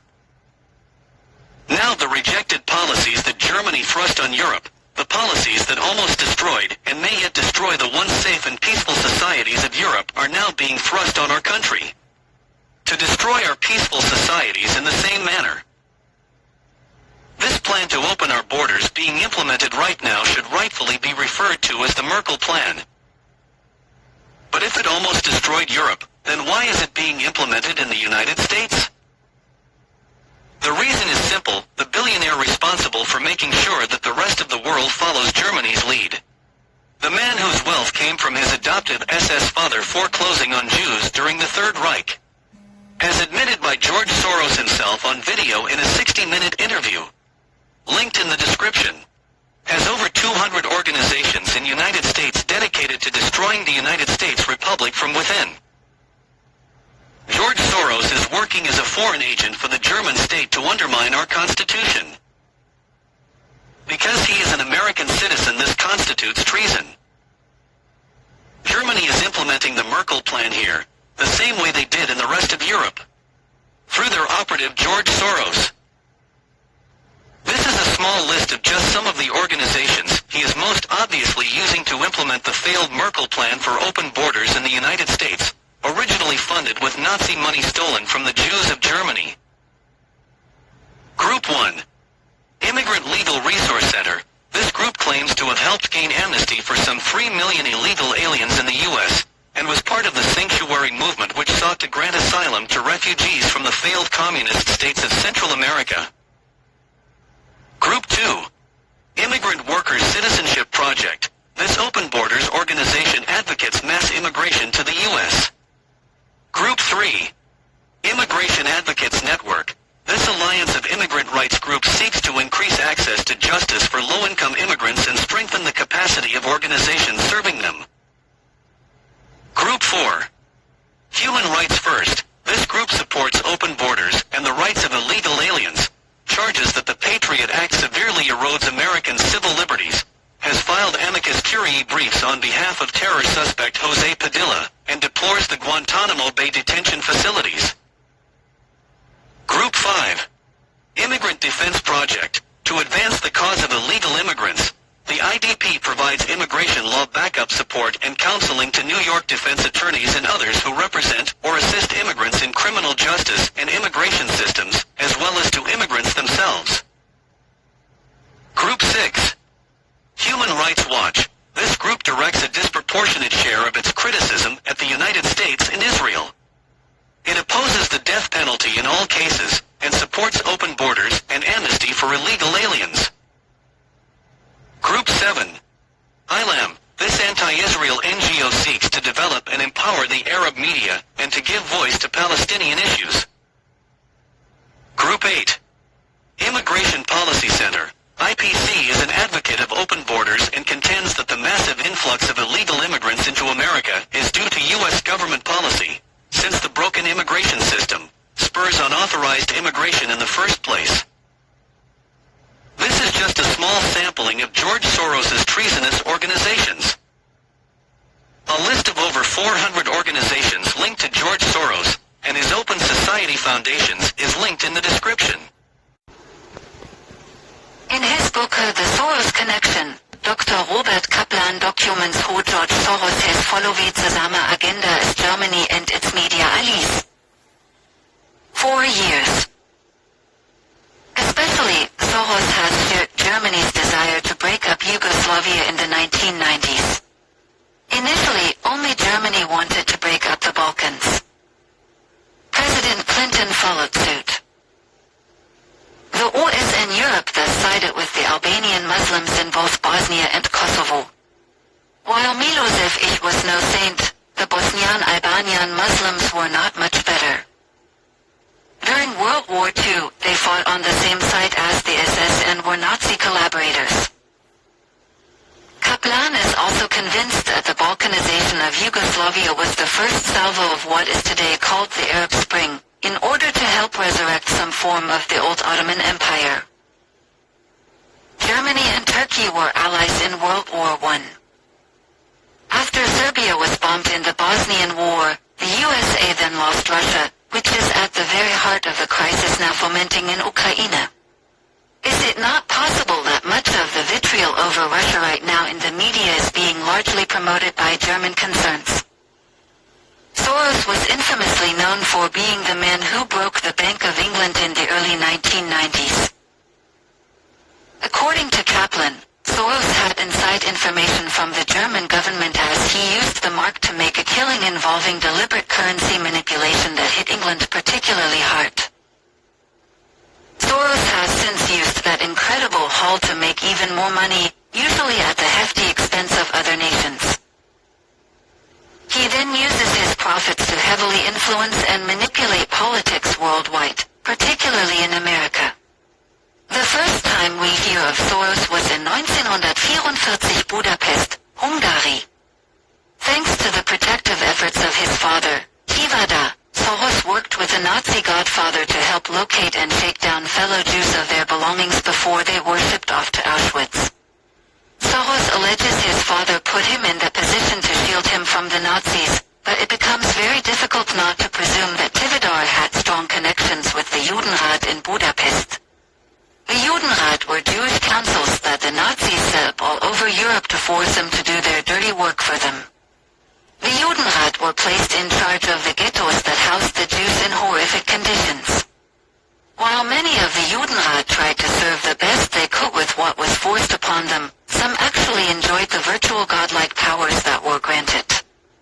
How Soros's father related to all this is unknown. What is known is that Soros himself, though a Jew and a free man, constantly works against Zionism and pro-Jewish policies today. According to Pamela Geller, there is a dossier on Soros that alleges previous strong connections between Soros and François Guénon, 1915 bis 1996, the Swiss Nazi banker who helped bankroll the Third Reich and was later flush with Holocaust cash after the war. Guénon used Nazi money to lay the foundation stones for Islamic terrorism during the early 1970s. Many also believe Guénon was the very founder of the International Al-Taqwa Bank in Switzerland that was directed by a neo-Nazi Islamicist by the name of Ahmad Hoba, originally Albert Hoba, who was a Swiss convert to Islam. This bank supposedly helped sponsor Osama bin Laden and was shut down after the 9/11 terrorist attacks for aiding and abetting both Al-Qaeda and Hamas. Italian security dubbed it the Bank of the Muslim Brotherhood. Many today complain of the infiltration of the Muslim Brotherhood into various branches of the US government. When you want to discover what an organization is really all about, it is important to dig down to the roots. And when you uncover the roots of the Bilderberg Group, you find some very unsettling things. It turns out that the Bilderberg Group has had Nazi connections from the very beginning, and it continues to advance the agenda of the Nazis to this very day. The Bilderberg Group first met in 1954, and one of the key founders of the group was Prince Bernhard of the only was he a founder, Prince Bernhard actually served as the organization's chairman until 1976. So why is this important? Most people do not realize this, but Prince Bernhard actually belonged to the Nazi Party at one time. The following is an excerpt from an article that appeared in the Telegraph. The Telegraph, and I quote, Bernhard, a secret history has revealed that the prince was a member of the German Nazi Party until 1934. 3 years before he married Princess Juliana, the future Queen of the Netherlands. Anniet van der Zijl, a Dutch historian, has found membership documents in Berlin's Humboldt University that prove Prince Bernhard, who studied there, had joined Deutsche Studentenschaft, a National Socialist student fraternity, as well as the Nazi NSDAP and its paramilitary wing, the Sturmabteilung. End quote. He left all the groups on leaving university in December 1934, when he went to work for the German chemical giant, IG Farben. And Prince Bernhard's association with IG Farben also links him to the Nazis. The following comes from a book entitled The Nazi Hydra in America by Glenn Yeadon, and I quote, The Bilderberg Group, founded by Prince Bernhard of the Netherlands, held its first meeting in 1954. The prince, a former officer in the SS, had worked in IG Farben's notorious NW7 group, which served as spies for the Third Reich. Bernhard belonged to the Dutch branch of the Knights Templar. In 1954, he was appointed to govern the Dutch order. John Foster Dulles was one of the most helpful Americans in setting up the Bilderberg Group. Incidentally, in 1954 Dulles testified in favor of a bill designed to return vested enemy assets, such as GAF, to their previous owners. End quote. As the quote above just pointed out, Pilgrim Society member John Foster Dulles was instrumental in helping the Bilderberg Group get established. His brother, Alan Dulles, was responsible for Operation Paperclip, which enabled large numbers of Nazi scientists to come into the United States and start working for the US government in various capacities. Alan Dulles was so passionate about this program that it continued even when 2 presidents tried to shut it down. Dulles' CIA Operation Paperclip assimilated Nazi scientists into the American establishment by obscuring their histories and preventing efforts to bring their true stories to light. The project was led by officers in the United States Army. Although the program officially ended in September 1947, those officers and others carried out a conspiracy until the mid-1950s that bypassed both law and presidential directive to keep Operation Paperclip going. Neither Presidents Truman nor Eisenhower were informed that their instructions were ignored. The godfather of the Bilderberg Group is a former U.S. Secretary of State and former Vice President of the Pilgrim Society named Henry Kissinger. He has attended the gathering almost every single year, and he will be there once again in 2015. This is a man that is so committed to globalization that he even wrote a book entitled World Order. But what hardly anyone knows is that he actually discussed overthrowing the West German government with a group of disgruntled Nazis back in the 1970s. A German academic has unearthed evidence showing former U.S. Secretary of State Henry Kissinger once discussed a coup with disgruntled Nazis to overthrow the West German government in the 1970s. Kissinger and Richard Nixon were aggrieved to the left-leaning government of the day's burgeoning friendship with the hardline East German government. Kissinger became the contact man for a secret spy network made up of old Nazis and elite aristocrats aimed at torpedoing the plans formulated by Chancellor Willy Brandt. The individuals behind this movement have been at it for a very long time, and they are still advancing the values and principles at the heart of the Nazi movement to this very day. The following are just a few examples of this. Just like the Nazis, they advocate for highly centralized national governments that are heavily socialized. Just like the Nazis, they are deeply committed to globalization. The Nazis sought to establish their empire through war, while these individuals seek to do it through diplomacy and negotiation. Just like the Nazis, they believe in strict gun control for the general population, centralized government-controlled education and the removal of organized religion, especially Christianity, from public life. Just like the Nazis, they believe that they are the elite of the world, they are anti-Israel, and they believe in using military power to advance their cause when necessary. And just like the Nazis, they are deeply committed to eugenics and population control. These days, they use language that is more politically correct. But most of them are absolutely convinced that the number one problem in our world is overpopulation.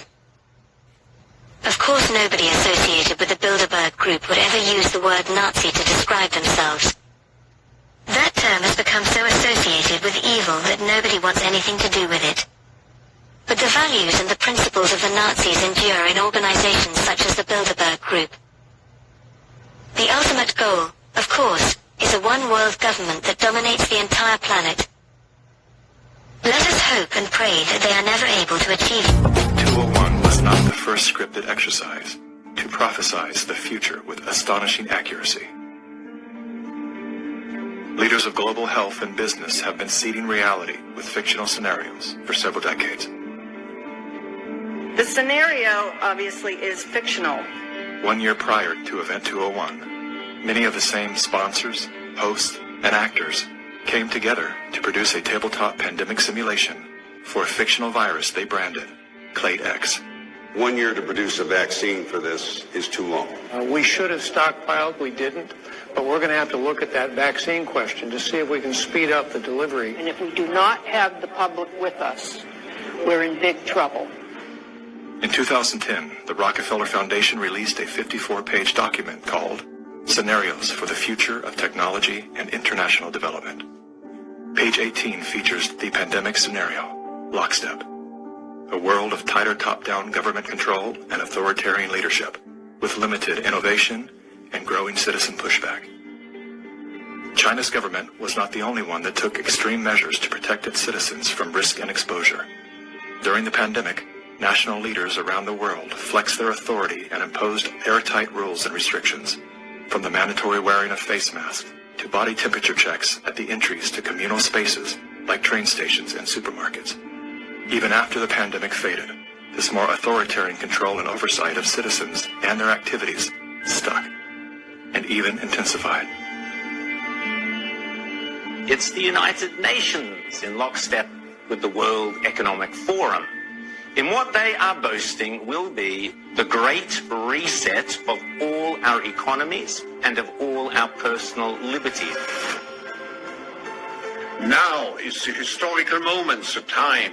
This pandemic has provided an opportunity for a reset. It is an opportunity we have never had before and may never have again. We must not miss this unique window of opportunity.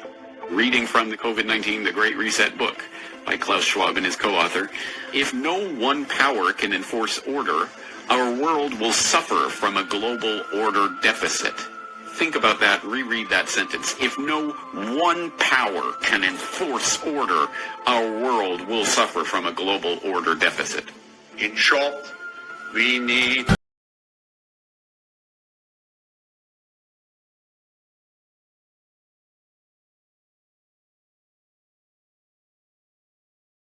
the whole agenda is to create a one-world government where everybody has an RFID chip implanted in them. All money is to be in those chips. And this is giving me straight from Rockefeller himself. This is what they want to accomplish. Aaron, what do you think women's liberation was about? We, the Rockefellers, funded that. We funded women's lib. They do whatever they want to do. What we want doesn't matter anymore. It's their agenda, it's their plans that matter. They have all the money they want. They can make all the money they want. They have a machine that can make all the money. It's not about money. It's about control. It's about their vision of how they want to see the world. You hear George Bush saying democracy means freedom. No. Democracy equals New World Order. I believe God put me on this earth to be the best person I could be, and put everybody on this earth to be the best they can be. You have to stand up for what's right in life. And unless you do that, you're nothing. Idea of being a house cat. Okay. But So what's the solution? yeah. So I think the I think it's to essentially. I think one of the solutions that seems maybe the best one is to have an AI layer if you think of like you've got your limbic system, your cortex, and then a digital layer, sort of a third layer above the cortex, that could work well and symbiotically with you. The difference of this fourth industrial revolution is it doesn't change what you are doing. It changes you. I mean, just as your cortex works symbiotically with your limbic system, your sort of a third digital layer could work symbiotically with the rest. This is something that's surgically inserted or bred into the species, or what? The fundamental limitation is input-output. So we already have, we're already a cyborg. It's just that, I mean, you have a digital version of yourself or partial version of yourself online in the form of your emails and your social media and all the things that you do. And you have basically superpowers in that with your computer and your phone and the applications that are there. You have more power than the President of the United States had 20 years ago. That you can answer any question, you can video conference with anyone anywhere, you can send a message to millions of people instantly. You know, you can just do incredible things. And but the constraint is input-output. So we're I/O bound, particularly output bound. I mean, like your output level is so low. It's like, particularly on a phone, like your two thumbs are sort of tapping away. This is ridiculously slow. Our input is much better because we have a high bandwidth visual interface to the brain. Like our eyes take in a lot of data. So there's many orders of magnitude difference between input and output. So mostly, effectively merging in a symbiotic way with digital intelligence revolves around eliminating the I/O constraint. So it'd be some sort of direct cortical interface. And you called it a neural lace? Neural lace, yeah. It's totally not Google Glass, right? No, I'm talking about something but it's which... like you wear it? Or you... No, I mean, it would be... I mean, there are a few ways to approach this, but some sort of interface directly with your cortical neurons, particularly. But doesn't that imply surgical insertion? Not necessarily. You could go through the veins and arteries because that provides a complete roadway to all of your neurons. Your neurons are very heavy users of energy, so they need high blood flow. So you automatically, with your veins and arteries, have a road network to your neurons. Still some kind of surgery, right? Yes, but you could insert something, basically, into the jugular and have... It gets macabre, but... It sounds really easy and... It doesn't involve... It doesn't involve, like chopping your skull off or anything like that. That's good. Yeah. And plus, you're not a house cat. Indian doctors blame Bill Gates' vaccine campaigns for a devastating vaccine strain polio epidemic that paralyzed 496,000 children between 2000 and 2017. In 2017, the Indian government evicted Gates and his cronies from the NAB for these heinous crimes against humanity. As a Nuremberg violator, Bill Gates must be arrested and tried in a court of law for crimes against humanity. In 2017, the World Health Organization reluctantly admitted that the global polio explosion is predominantly vaccine strain, meaning it is coming from Gates' vaccine program. Now Bill Gates wants to destroy an entire generation of Americans with his COVID vaccines? This lunatic must be stopped. Watch this criminal speaking in his own words, and now this bucket of scum has his bloodthirsty eyes on American children. It is time to try and hang this bastard of royalty for Nuremberg violations, which are high crimes. Little kids. Something to worry about with medicines. That is, might some of them have side effects? Do we need safety testing? I mean, and we're taking things that are, genetically modified organisms, and we're injecting them in little kids' arms. We just shoot them right into the vein. Genetically modified organisms, and we're injecting them in little kids' arms. We just shoot them right into the vein. So Yeah, I think maybe we should have a safety system where we, do trials and test things out. Yeah, I think maybe we should have a safety system. Yeah, I think maybe we should have a safety system. How is it that Anthony Fauci is the highest paid employee in the entire U.S. federal government? This extraordinary fact about Fauci's position at the NIH could only be true by way of the sheer power and overwhelming influence exerted by German Big Pharma. Which means that it was Big Pharma who installed Fauci the fearmonger as the godfather of America's infamous medical mafia. How else could Fauci have kept his high position at the National Institutes of Health unless the powers that be behind the reigning medical tyranny propped him up for 37 years as the director of the National Institute of Allergy and Infectious Diseases? What in the world is this highly unscrupulous 80-year-old corruptocrat doing holding the most powerful position in public health? Clearly, Tony Fauci was installed at the NIH 53 years ago in order to prepare him for his pivotal role in the greatest medical criminal conspiracy in U.S. history. The unfolding American genocide involving the virus that came out of a lab in China which he funded, and the consequential, emergency use production of COVID-19 vaccines whose authorization he directly oversaw, as well as the nefarious administration of these extremely dangerous and often deadly COVID-19 injections. And it is Fauci who has deliberately deceived the American people at every major turn of COVID events, especially about the transparently hazardous vaccines. And to think he did all of this having exported proprietary U.S. bioweapons technology to the Chinese Communist Party, including funding the BSL-4 bioweapons laboratory in Wuhan that produced COVID-19 in the first place, which we now know to be a gain-of-function bioweapon. Dr. Anthony Fauci and the National Institute of Allergy and Infectious Diseases have been involved with medical experimentation on foster children for many years. Dr. Fauci and the National Institute of Allergy and Infectious Diseases' use of foster children in developing an HIV vaccine, much of which was uncovered by the work of investigative journalist Liam Sheff, and his research published in the book, The House That AIDS Built. There was even a congressional hearing where the government admitted to these unconscionable human experiments. The federal government asserts that it was perfectly legal for medical researchers to use foster children as lab rats to develop drugs once the state takes custody of a child away from the parents, and the child becomes a ward of the state.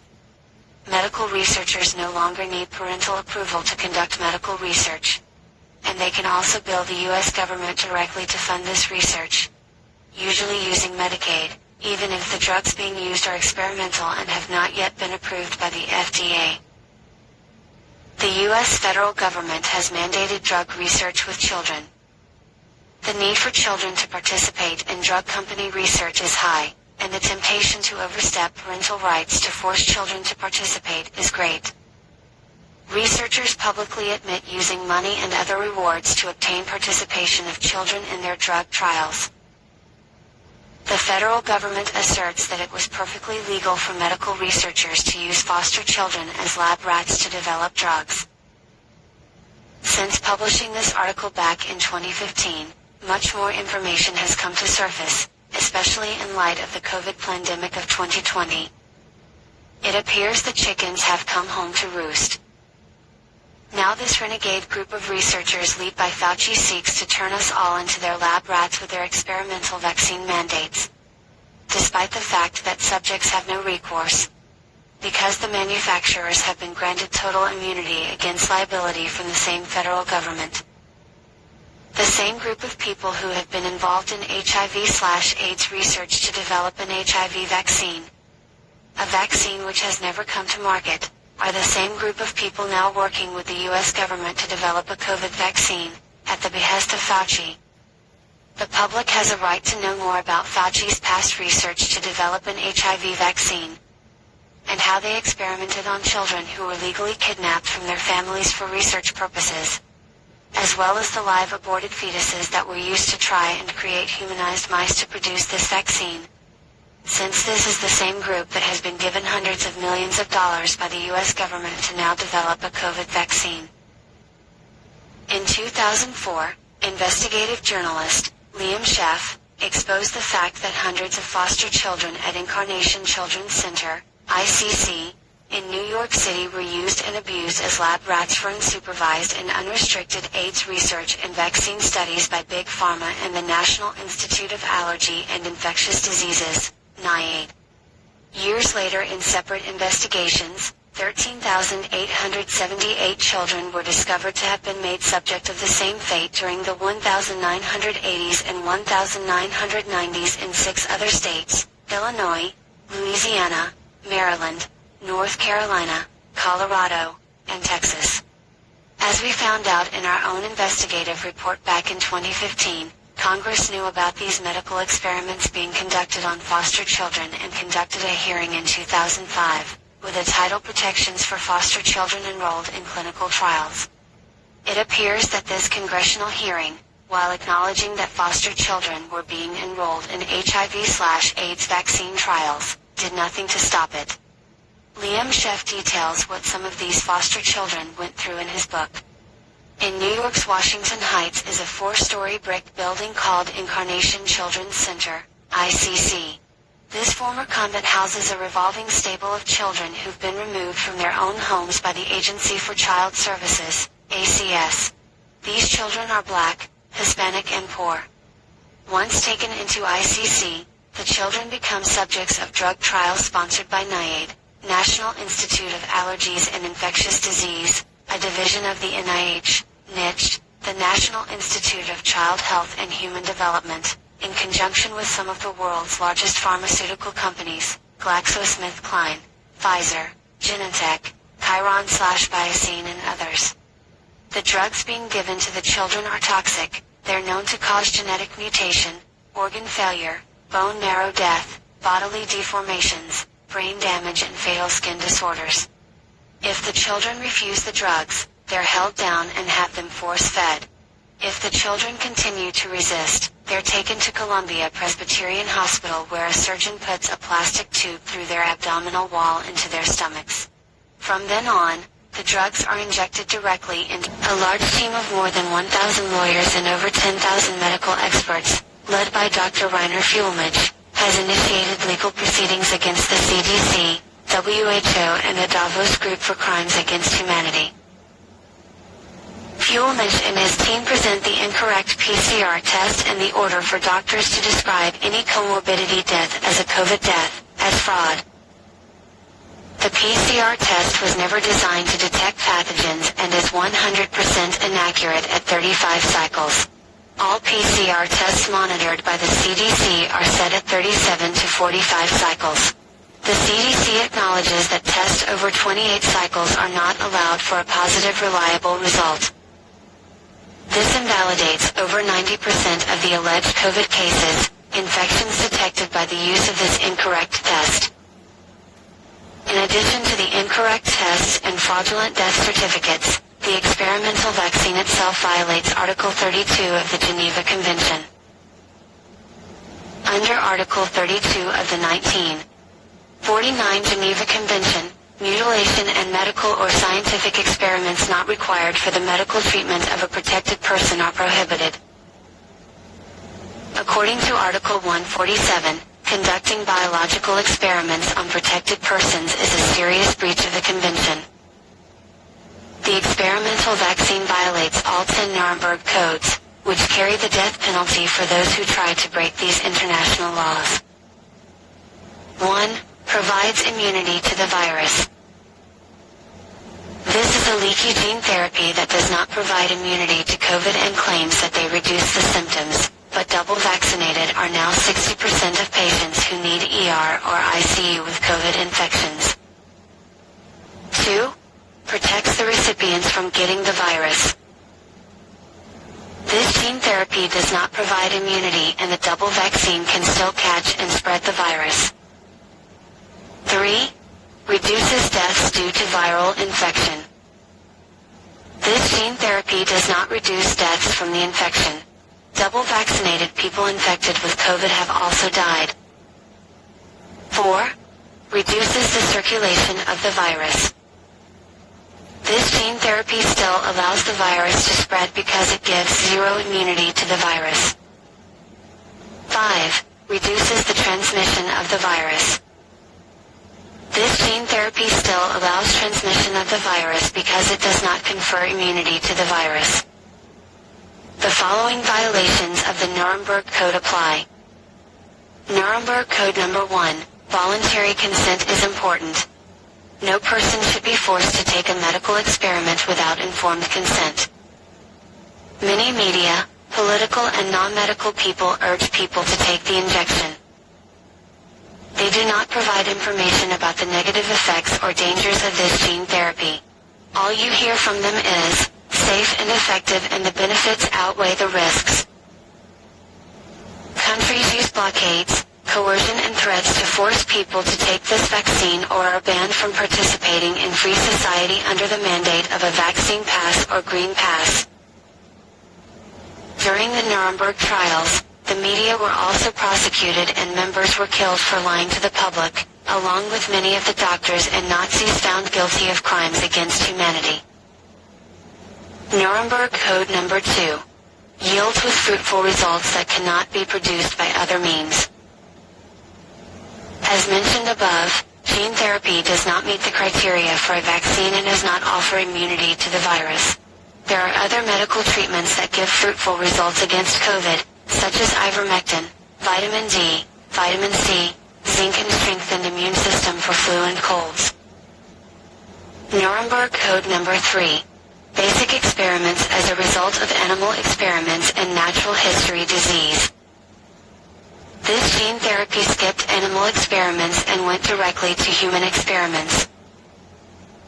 In mRNA research used by Pfizer, a candidate study on mRNA with rhesus macaques monkeys using BNT162b2 mRNA, and in that study all monkeys developed pneumonia, but the researchers considered the risk low because these were young healthy monkeys from 2 to 4 years of age. Israel has used Pfizer, and the International Court of Justice has accepted a requirement that 80% of recipients with pneumonia should be injected with this gene therapy. Despite this alarming development, Pfizer continued to develop its mRNA for COVID, without animal testing. Nuremberg Code Number 4. Avoid all unnecessary suffering and injury. Since the launch of the experiment and listed under the CDC VAERS reporting system, over 4,000 deaths and 50,000 vaccine injuries have been reported in the United States.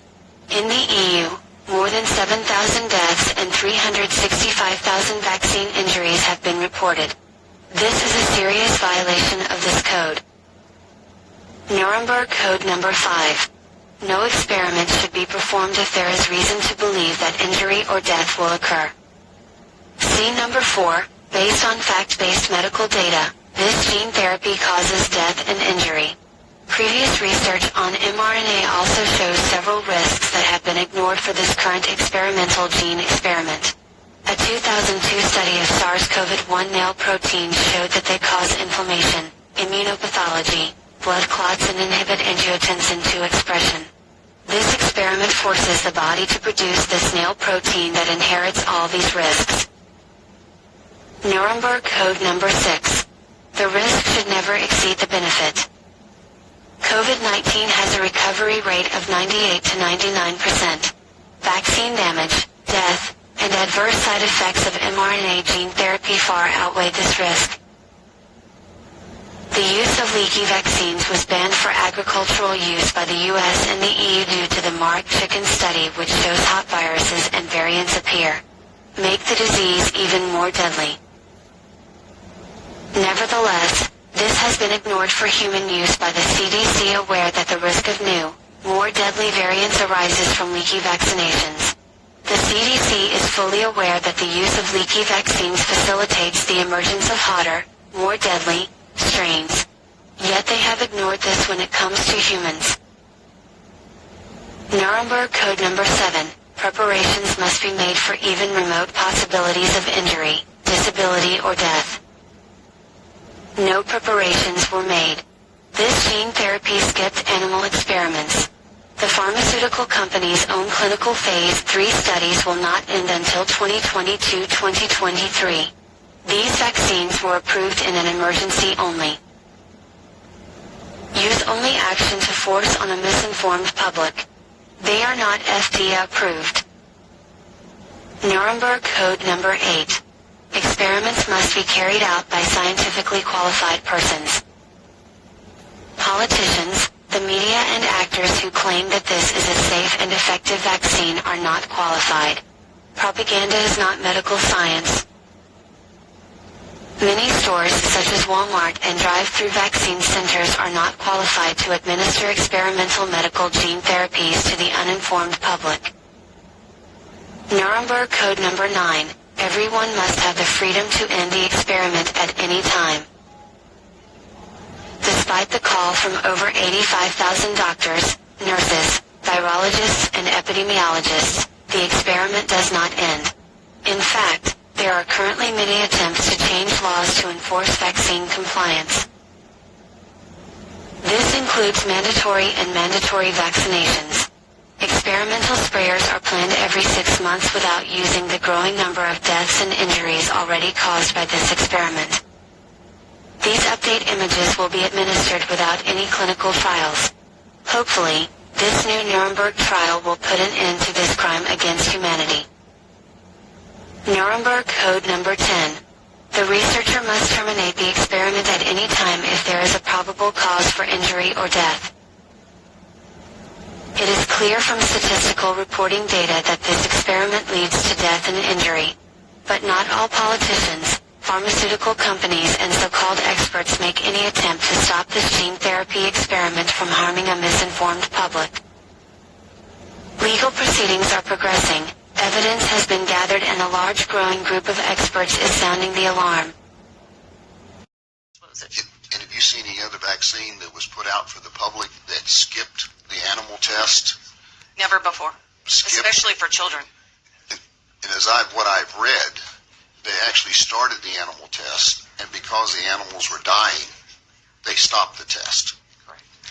Folks, I think that's important to understand there, that what we're talking about is the American people are now the guinea pigs. This is the test program that's going on.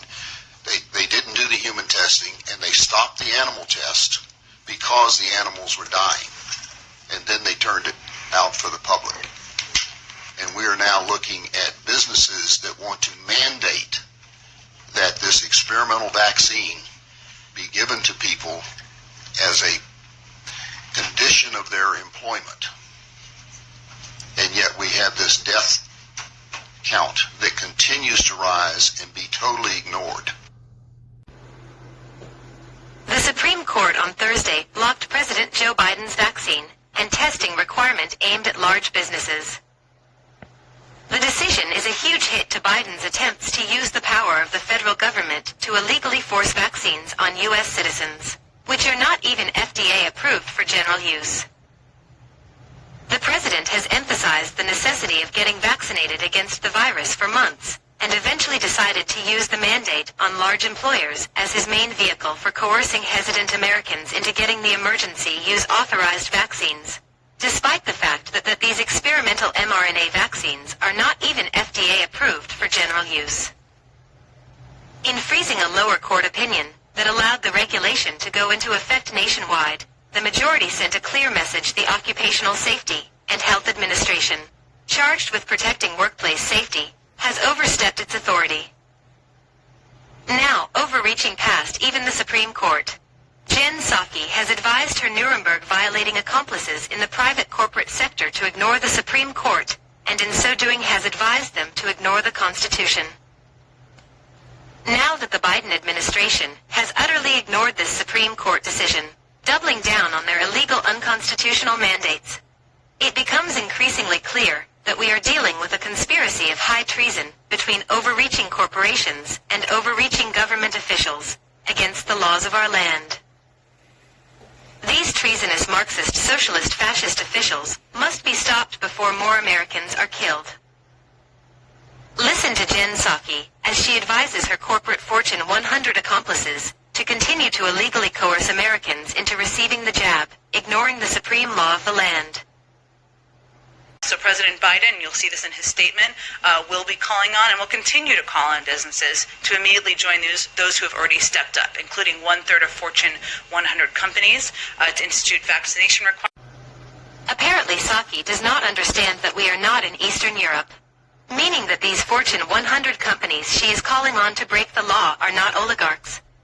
They are not above our Constitution or our Supreme Court.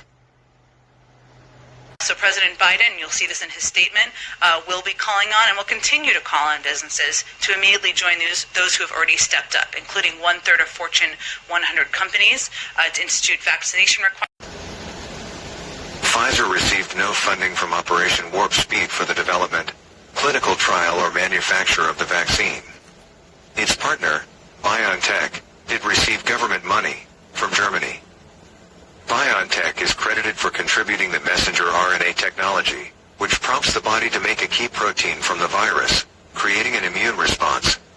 The biotechnology company already had a history of working with Pfizer on influenza vaccines, and in March they clinched a deal to co-develop a shot to prevent against COVID-19 at research sites both in the US and Germany. The two companies began human testing of the vaccine in April, before the existence of Operation Warp Speed was revealed publicly.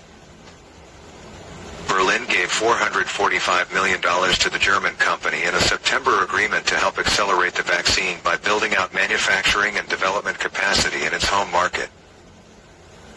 What the U.S. did, meanwhile, was commit to buying hundreds of millions of vaccines in advance to ensure Americans were among the first in line as it clinched an emergency use authorization. Not to be confused with approval from the FDA. The Trump administration agreed in July to pay almost $2 billion for 100 million doses, with an option to acquire as many as 500 million more, once that clearance comes.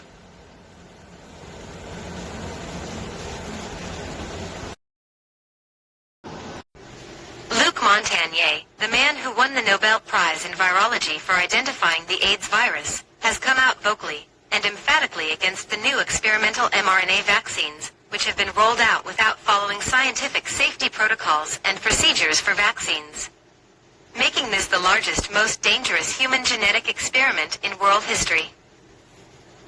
In condemnation, Montagnier has raised many concerns about this mRNA technology, most notably that sequences in the spike protein resemble prions, and may cause the brain to make prions. Prions are some of the scariest things on Earth. They can withstand temperatures in excess of 800 degrees Fahrenheit without being destroyed, and once they infect your brain they modify the natural proteins in your brain into more prions. This cascading effect causes a fatal neurodegenerative disease known as spongiform encephalopathy. So named because it fills your brain with holes like a sponge, which causes an extremely painful, and sometimes violent descent into neurodegeneration, which always results in death. Most often from lack of sleep. Initially, when it was first discovered in cannibals, it was originally called Creutzfeldt-Jakob disease.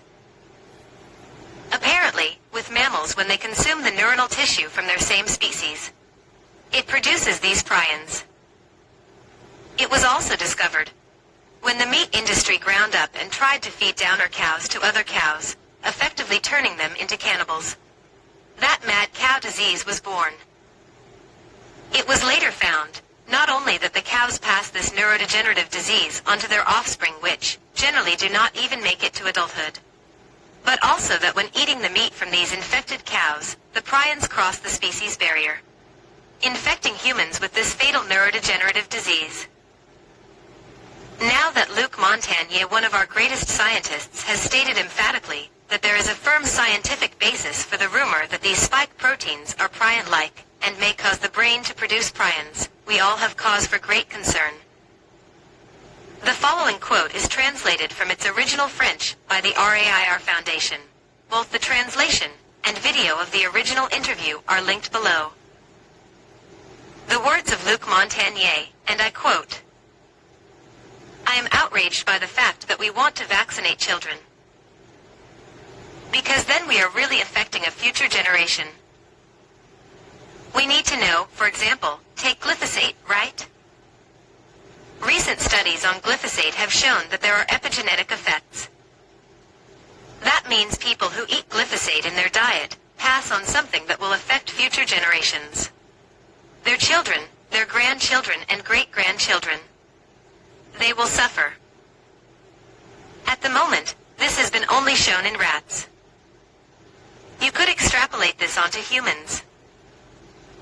There are epigenetic effects. We need to consider that, and not just think of our own generation, but of the future. This messenger RNA that's being injected today in vaccines may have effects on future generations that are undetected if we aren't searching for them. We're in unknown territory and proclaim mandatory vaccines for everyone. It's insanity. It's vaccination insanity that I absolutely condemn. I want to say as well that I never said that everyone will die from the vaccine. But that a certain amount of people who take the vaccine will suffer from it. That's impermissible. There could be side effects that affect future generations as well. Maybe.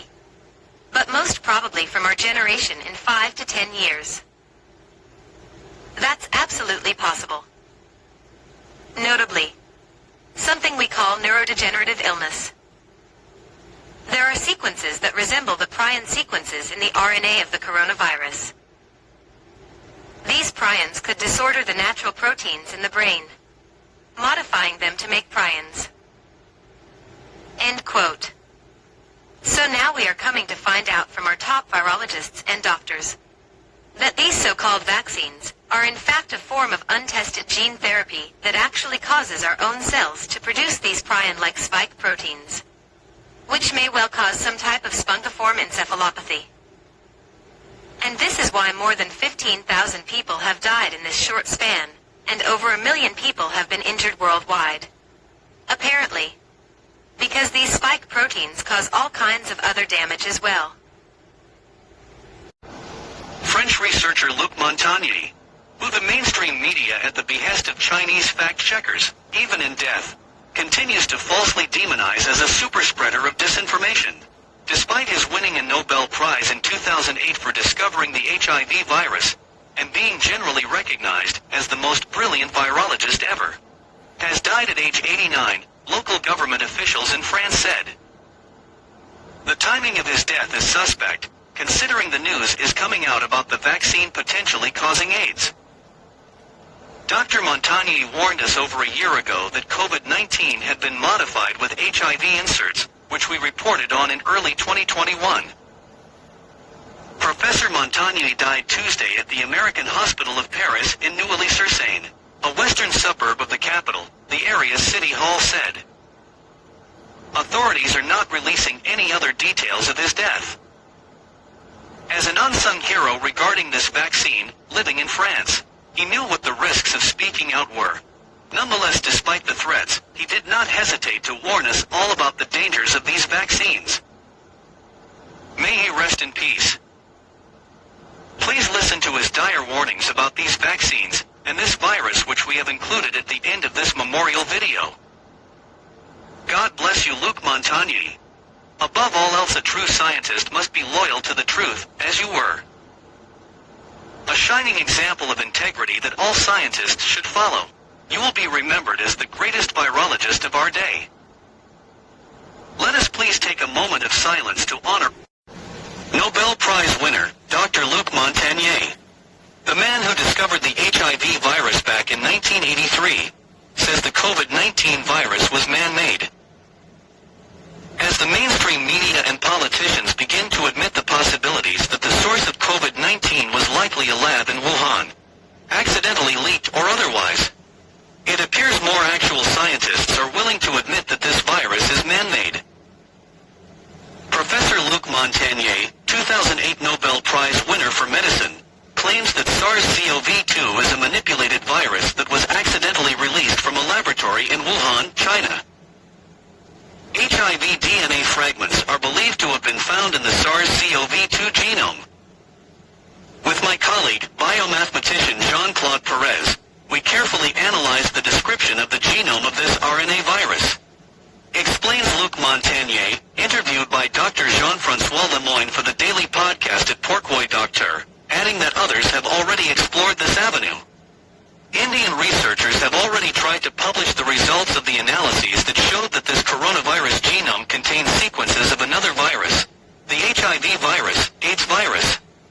were forced to withdraw their findings as the pressure from the pharmaceutical and other establishment was too great. In a challenging question, Dr. Jean-François Lemoyne inferred that perhaps the coronavirus under investigation may have come from a patient who was otherwise infected with HIV.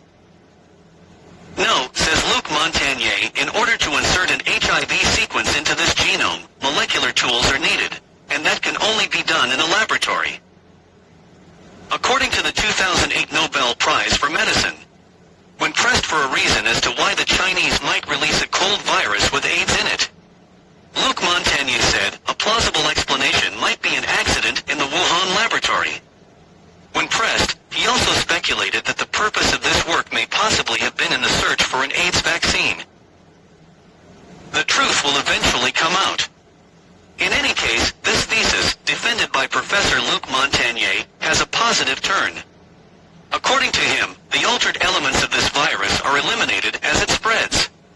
Nature does not accept any molecular tinkering. It will eliminate these unnatural changes, and even if nothing is done, things will get better, but unfortunately after many deaths.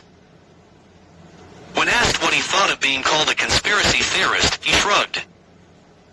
Conspirators are the opposite camp, hiding the truth, he replies, without wanting to accuse anyone, but hoping that the Chinese will admit to what he believes happened in their laboratory. To entice a confession from the Chinese, he used the example of Iran, which after taking full responsibility for accidentally hitting a Ukrainian plane was able to earn the respect of the global community. Hopefully the Chinese will do the right thing, he adds. In any case, the truth always comes out, he said. It is up to the Chinese government to take responsibility. Our unsung hero.